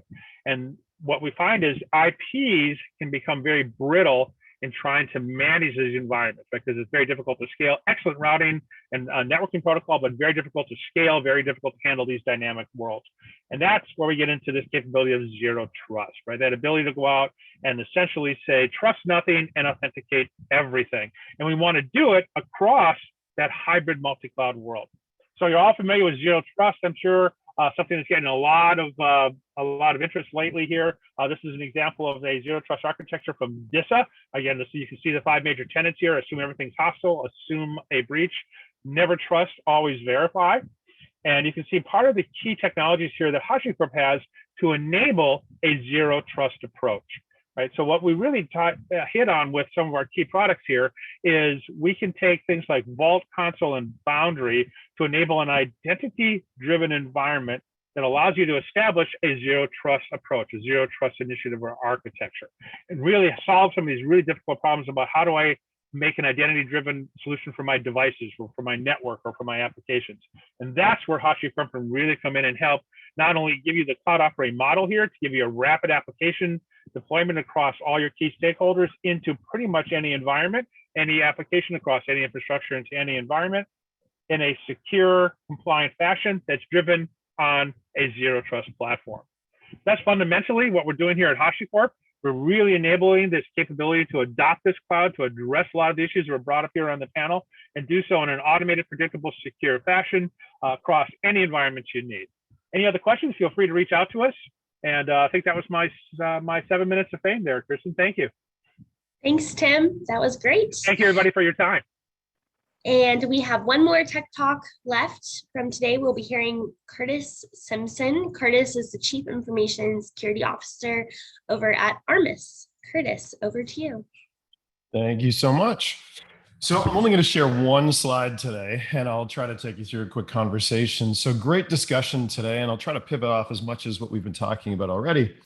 So before I go into who's Armis, what do we do, and why Armis in terms of what we're talking about right now, what I wanted to spend a moment talking about is some of my background and some of my involvement in the cloud and how I've had to look at the cloud in a very large landscape as I've looked at cyber resilience practices and corresponding strategies.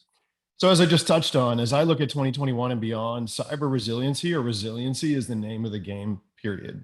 I say that because very few of us actually move to the cloud.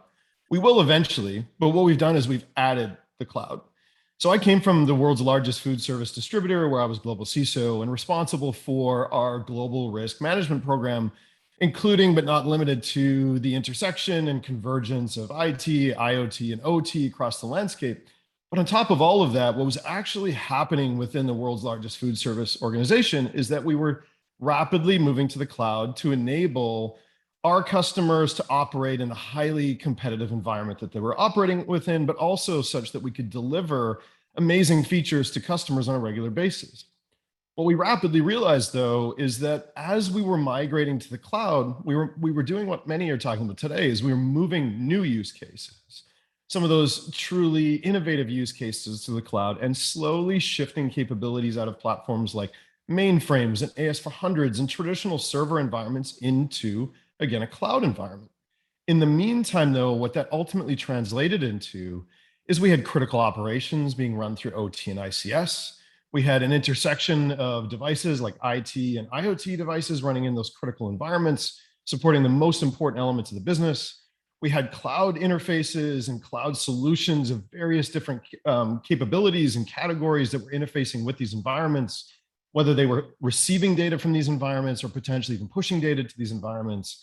We had third parties interacting with local capabilities, cloud capabilities, et cetera. And on top of all of that, we were also trying to track how we were migrating to these cloud capabilities and at what pace, such that we could start decommissioning some of these older, higher risk capabilities. And we rapidly realized that without the visibility into the entire landscape continuously, this was more than a challenge. We were rapidly losing visibility into how old capabilities were still being used, how new capabilities were being used. And it was becoming more and more of a challenge to actually challenge the business to, again, decommission some of those older capabilities as we were migrating to lower risk outcomes. So hence the introduction of Armis, not just from the perspective of what Armis does well in terms of understanding every asset across the environment, risks associated with those assets, building out OT and ICS risk management capability programs, but more than that. So before I describe some of what we really used Armis for within the organization and what many of our customers do, let me just talk about Armis for a moment. So Armis doesn't just provide visibility into the cloud. Armis fundamentally uses the cloud to deliver world-class capabilities to our customers. So Armis is a cloud-based security solution that you can break down into three key components. We provide visibility into every connected asset and environment. By every connected asset, I mean assets that are in data centers, virtual data centers, physical data centers, mobile devices, video cameras that are IoT devices, your traditional OT devices or ICS capabilities. Every single device that is connected, every single virtual asset that is connected in any capacity, we will identify, we will discover it, we will identify it, and we will continuously monitor that asset to provide you with insights into risks, exposures, vulnerabilities, zero-day exposures, and provide you with guidance in terms of prioritization of these risks, remediation and mitigation approaches to take to mitigate these risks. And through that continuous monitoring, we're not just telling you which devices or assets are of high risk, but which are showing signs of compromise. Again, when we go back to the zero trust this zero trust mindset going forward, what we have to assume is compromise at all times. The challenge is we don't necessarily have full visibility into our environments. And when we get full visibility into those environments, we still don't really know what those assets are, what they're being used for. We've got to spend time actually learning all of that. What ARMIS is doing is without all of that learning, without all of that knowledge, we're still providing you with those continuous insights into deviations in behavior and deviations based on normal behaviors, not just in your environment, but every environment. And this is where we use the cloud to a huge advantage. We have a massive knowledge base of over 1 billion unique devices, IT devices, IoT devices, OT devices, and up to 8,000 points of attribution. So we not only show you what's in the cloud, how those assets are working with everything else within your environment, we're providing you with continuous insights into all of it from all perspectives such that you can manage risk across your landscape, both proactively and reactively. And then last but not least, we're facilitating response. We integrate with existing capabilities. We integrate with your DevOps pipelines in whatever capacity makes sense within your environment to truly enable a response to an attack, whether it's against an OT device, an IoT device, a virtual cloud asset.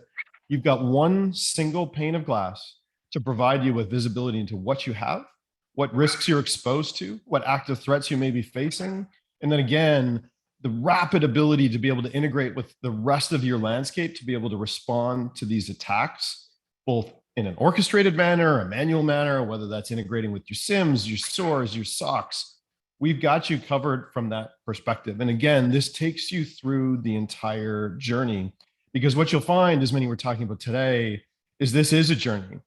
I've been through this for many, many years as we were migrating to the cloud for a number of years now, again, in support of customers. And the reality is we're going to be ebbing and flowing through our understanding of what's important, what risks need to be addressed, what systems can be decommissioned for some time going forward. ARMIS provides you with all of those insights such that you can manage your resiliency strategy, both in terms of cyber resiliency, but just in terms of business resiliency as well.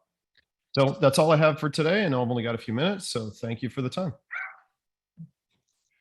Fantastic. Thank you so much. And with that, we are going to jump into our second and final panel of the day for embracing the future of cloud and data within the federal government.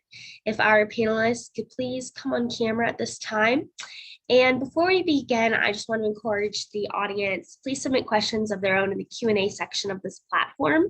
I will be going through them during the panel discussion, so please send them in as we go along. And also remember to answer the poll questions in order to ensure that you receive your CPE credits for attending today's session. And with that, I will have our panelists introduce themselves. Let's hear from Travis first, please. Hey, good morning. My name is Travis Methvin. I was formerly the program manager of PMW 270, which was the Navy's Commercial Cloud Services Program Office. Over the past 9 weeks, I've transitioned into the Chief Strategy Officer for PEO Digital.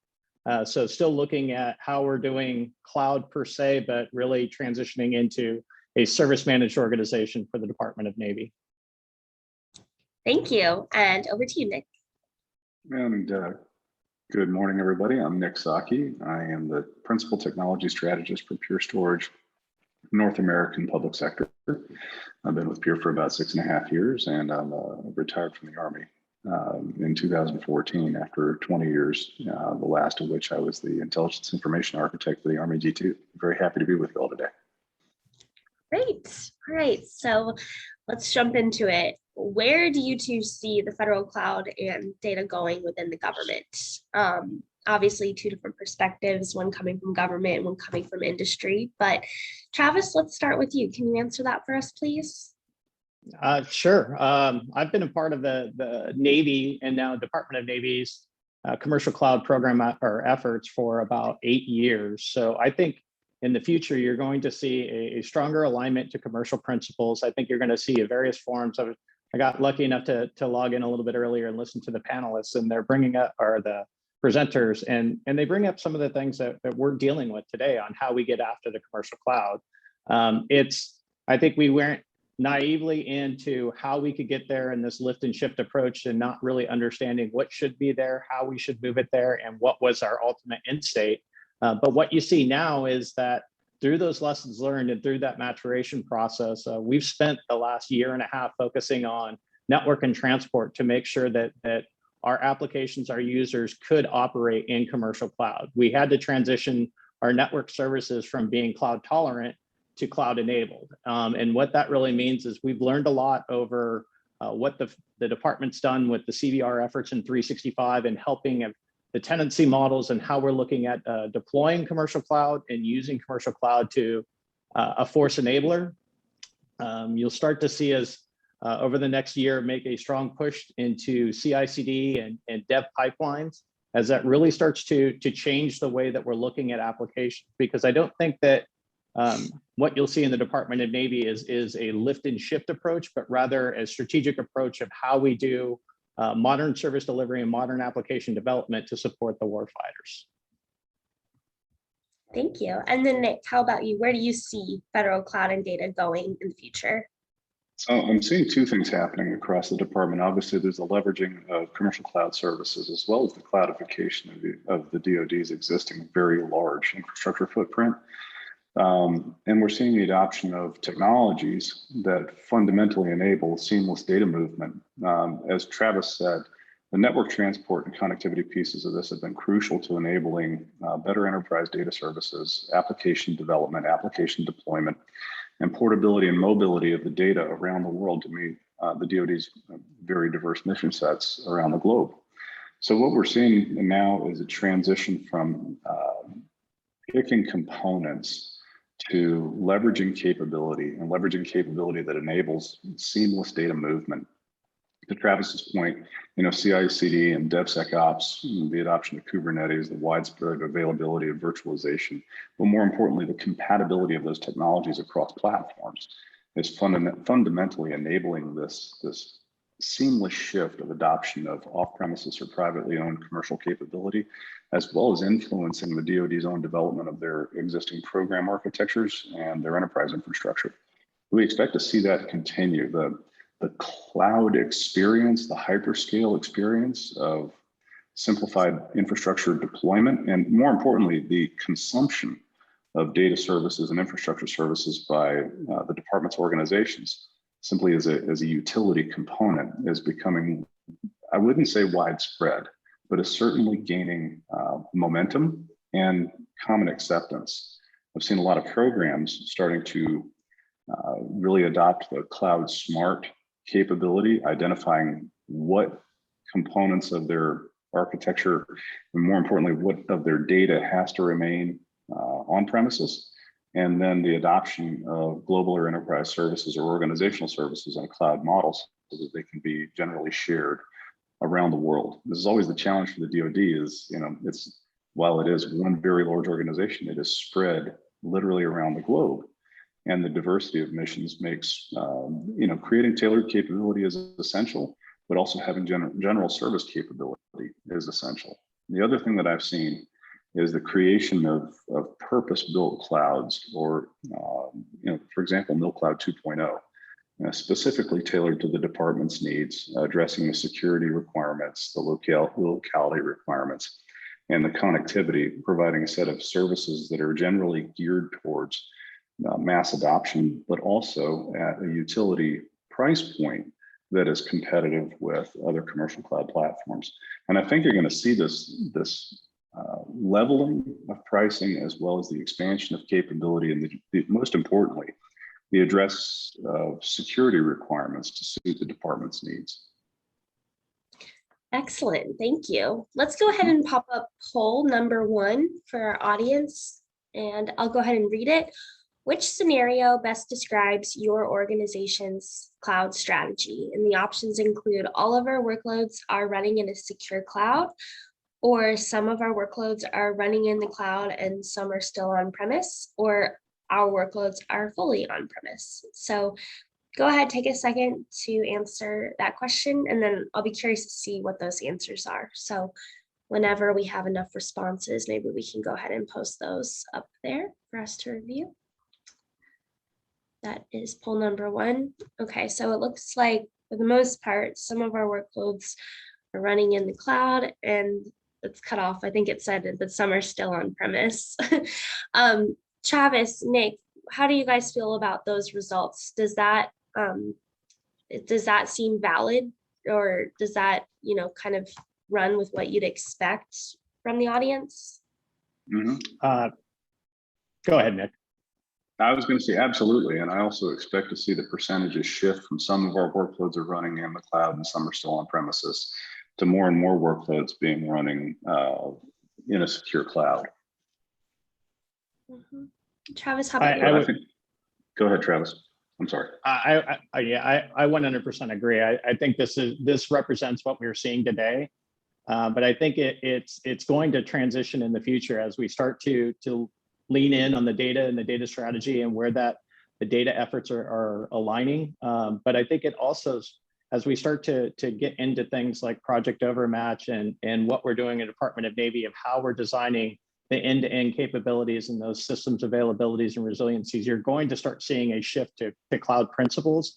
I think that as Nick brought up earlier, we are a diverse organization, so you're going to have cloud-like principles running on Navy ships. They started doing that previously with Canes and ACS, but they are adopting cloud principles where it's not going to be a traditional cloud environment, except for it will be a tactical edge. And I think most folks are familiar with that tactical edge capability, but it's really going to be expressing that tactical edge capability and how you can use it as a force multiplier in the future for us. Certainly. All right. And let's also go ahead and post poll number 2. And the question for poll number 2 is, what is the biggest concern when you consider container-based applications? And that is in the cloud and on-premise. So options include availability, security, backup and disaster recovery, or I do not know. Let's go ahead and respond to this one. For those who do not know, maybe Nick, Travis, what would you guys' answers be? Let's go with Nick first and then Travis. What would you think your biggest concern would be when it comes to container-based applications in the cloud?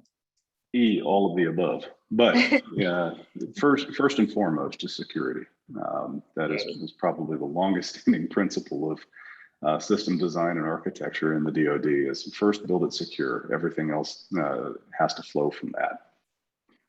Okay, Nick, or Travis, what would you have responded with? So I would also go with security, but I think it's a different perception of what security means. I think one of the things that we've learned is this maturation process is how contracts work with commercial service providers and how we do the business of running commercial cloud in Department of Navy. That's really presented some challenge with us on the security front. No longer can you look at it as the individual mission owner, but what the risk is and exposure is to the Navy and in this case, Marine Corps as well, that you have to start taking into account. One of the things that we've realized is through some data analytic projects is that we had over 400 separate cloud contracts in the Navy that really exposed us to the fact that our operate and defend were having a hard time keeping up with where those workloads are. So you really have to mix a technology, engineering, and business side in this approach to make sure you're looking at the total cost of ownership and the total cost of impact of how we do operate and defend. So security is kind of a broad term that you really need to look at it holistically in the approach of how you're getting to commercial cloud. All right, great insights. So let's talk about how the pandemic forced an acceleration for the work from home or work from anywhere environment that harnesses cloud resources. So with that all being said, cloud resources such as public, private, hybrid, what challenges did this present for you at your agency or your organization? And along with those challenges, how did you guys work to overcome them? Maybe starting with Travis, we'll hear government, and then Nick, what you did for your clients in the government. Well, I'd say it was an absolutely unique experience to kind of facilitate us moving forward quickly. I think being a large, diverse organization, we always have a messaging problem, we have a communication problem, we have a technology adoption problem. And with the advent of what we did with the CVR efforts, what DoD did, and then what we did within the Department of Navy, really created an education opportunity for people to become familiar with those tools and how they work and how you can actually still remain productive. But as I said earlier, part of the challenge that we learned was where the dependency on the network and how we could do that transport to support them to make sure that we could support the modern tool delivery. So I think that COVID and what we learned from work from home was an absolutely fascinating opportunity. We're still leveraging it today. We're looking at things like we do with our flank speed effort. We're still transitioned into a remote environment that supports our mission owners. Some of the capabilities we had to reduce from things like mobility and cameras, but I guarantee that, for Department of Navy, they will be quickly back online as we start to work through some of the things. But it was also an opportunity. I always, when I get to talk about these, I talk about the less sexy side of acquisition. It also helped folks like our legal and our contracts and our finance folks understand in how you leverage these tools, work in these tools, and also contract and work with the commercial companies to get these tools available to help us promote and continue to work in this environment. Yeah, absolutely. And then Nick, how about you guys? What did you see and what do you see moving forward as well? So it was funny, a lot of the use cases that were generally deployed to address on-premises efficiency and productivity suddenly took on new emphasis. Had the privilege to do a webinar in the spring of 2020 with the Deputy CIO of the Department of Homeland Security, who pointed out that until 4 weeks ago, 90% of her workforce were in DHS-owned buildings. Now, it was 10% of the workforce was in DHS-owned buildings. 90% of the workforce, or about 45,000 people, were now working from home. So it changes the everything in terms of access to the systems, network security. The endpoints are all now beyond government spaces. So access control, identity management, virtual desktop infrastructure, especially VDI, suddenly became critically important. And the ability to deliver a on-premises experience was being driven largely by the agility and velocity of data and the bandwidth and latency of networks. So this is where, the lessons were driven home, that the better your capacity, the better your throughput, performance, and latency, the better the agility of your data and the stronger the access control, the better you're able to function in remote environments. And the other thing we found out is after 20 years of hypothesizing about a distributed workforce, the pandemic was a compelling event. It caused us to prove that we can, in fact, work as a distributed workforce as opposed to concentrated in, pockets of locality. So really, as Travis said, we learned a lot. Now, interestingly, especially in the Navy, their workforce is always distributed. They're at sea. Or when you're deployed in theaters of operation, it's, little groups of paratroops spread all over a piece of terrain.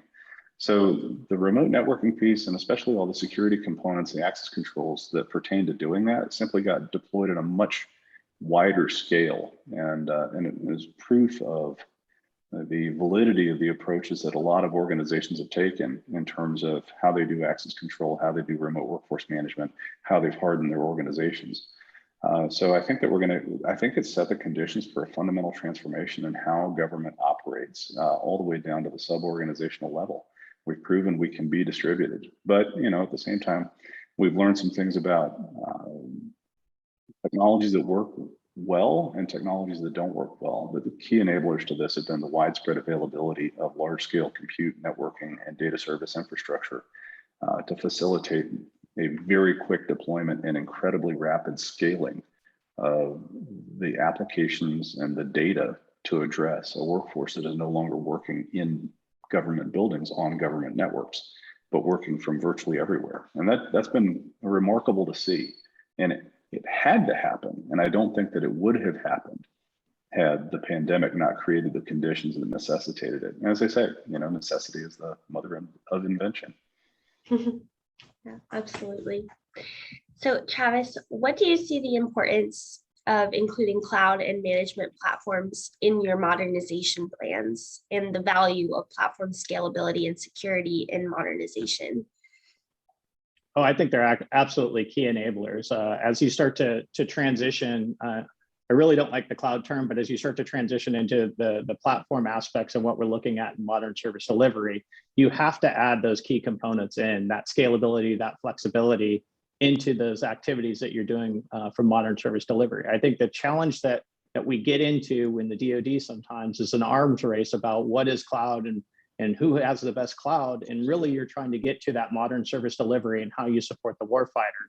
If you stop reducing that variation and start looking at how those key enabled services are being delivered, they are generally going to be delivered through commercial cloud services and platform services. And that's really what you're going to see the Department of Navy working on over the next 18 months. Nick, how about you? How would you answer that question? Fundamentally the same as Travis. So from the vendor side, that's exactly what we're seeing as well. And a tremendous amount of our focus and effort is on enabling the cloud service providers to deliver services that meet the department's needs, and not just the DoD's needs, but across the government as well. We're also seeing a lot of agencies actually now adopting managed services for their enterprise infrastructure. And this really enables their workforce to focus on doing their core mission rather than trying to have to build a house that they're then going to move into. They can simply leverage capability as a service within their own organization.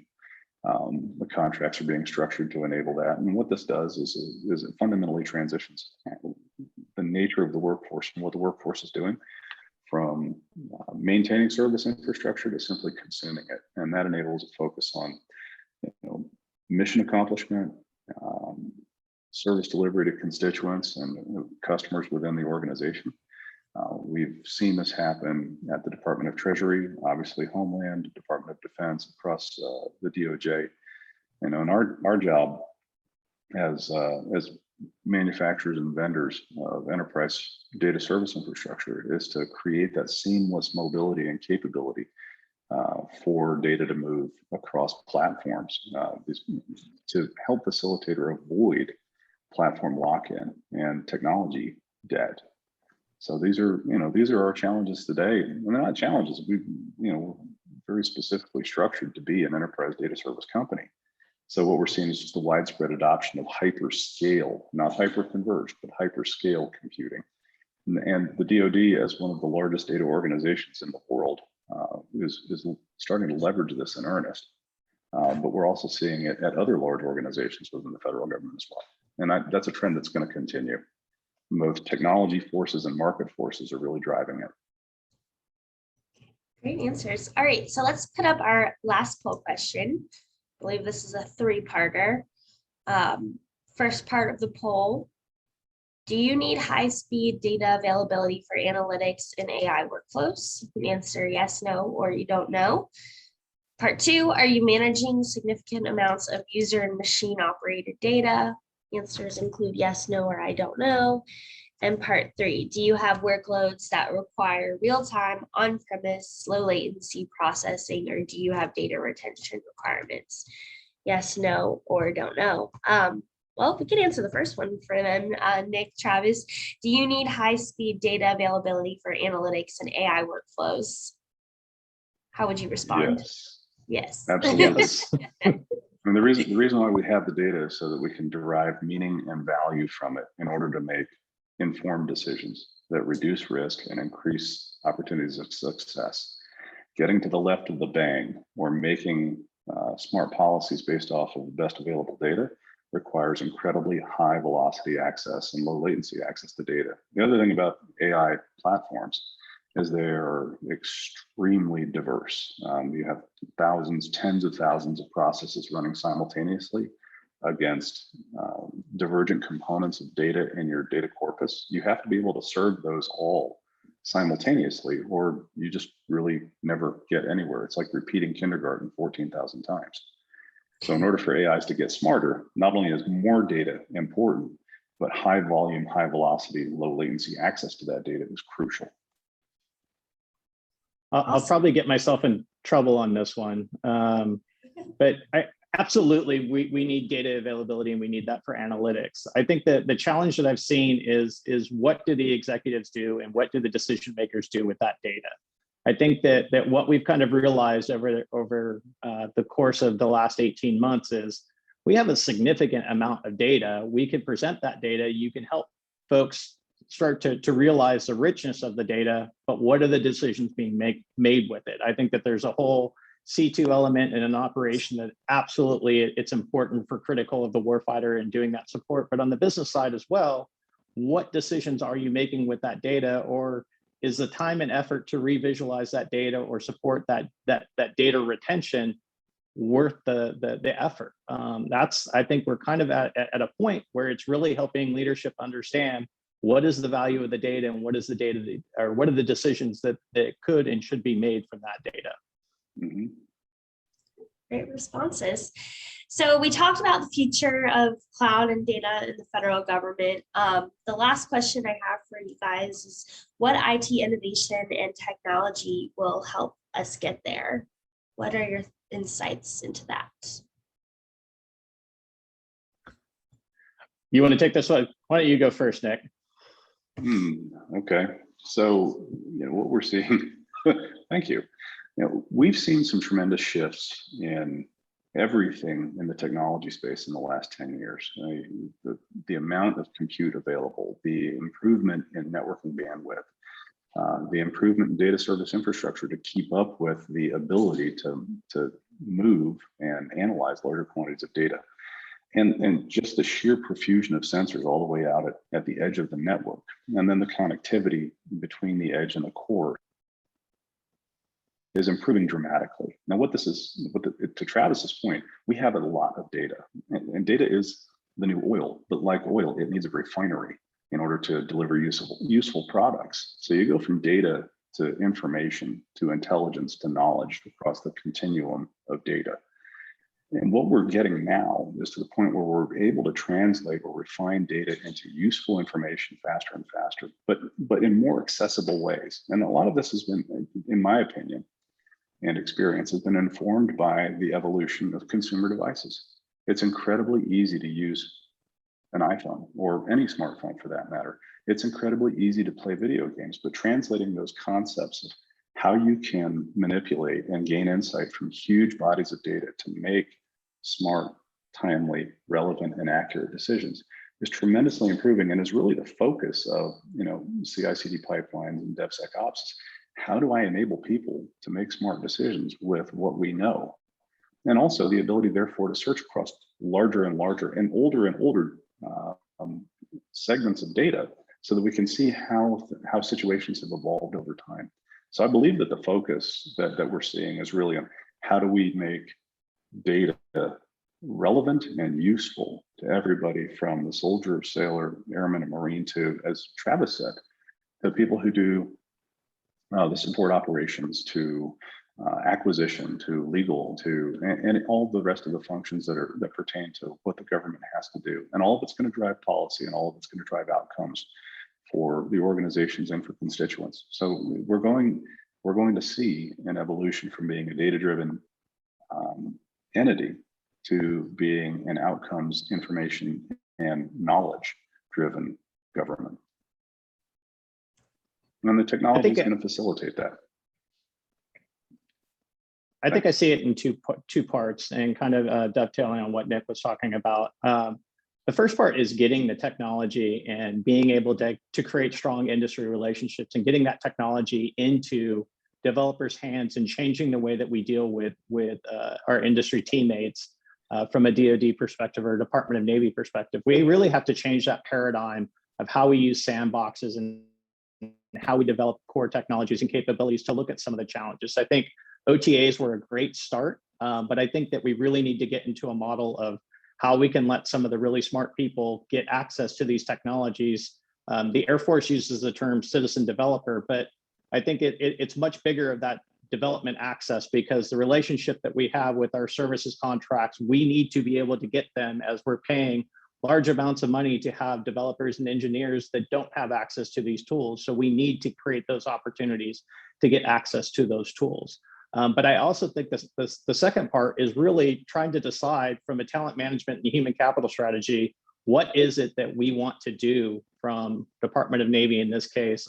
What we're looking at should be those core government-owned responsibilities in this new technology implementation. We really have to think about those roles because I'm fearful that we're going to do something like, we're going to take everything back that we think is an engineering or support and in that model. And we really need to embrace and adopt how we work with that industry teammate and think about reshaping of those roles and how we do this in the future. And I think that that's going to be a key component over the next, I would say 12 to 36 months of how we write contracts, how we do support, how we're looking at that is if we don't reshape that relationship with industry teammates.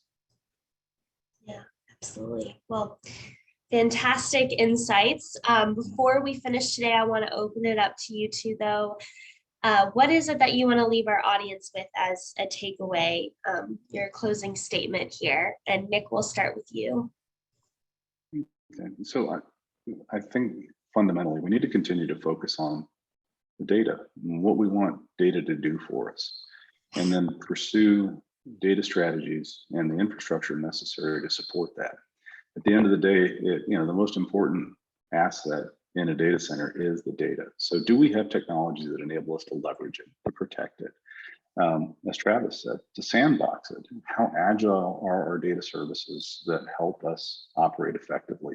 And then find those platforms and those infrastructure services that meet our needs. And the other thing that Travis touched on, and I'm really glad that he did, was things like the Technology Modernization Fund and OTAs create a really low risk methodology for test driving technologies to assess their suitability and give us a means by which to learn some very important fundamental lessons about how we operate as an agency, as well as the suitability of those technologies to support it. And because an OTA lasts a year and it's essentially perfect opportunity to do verification and validation of a capability, it lets us continue to iterate and innovate on success while simultaneously letting go of the things that didn't work. It's the fail fast, fail smart kind of methodology that government agencies can adopt to support that kind of technology exploration, which used to be tied into a 36-month requirements determination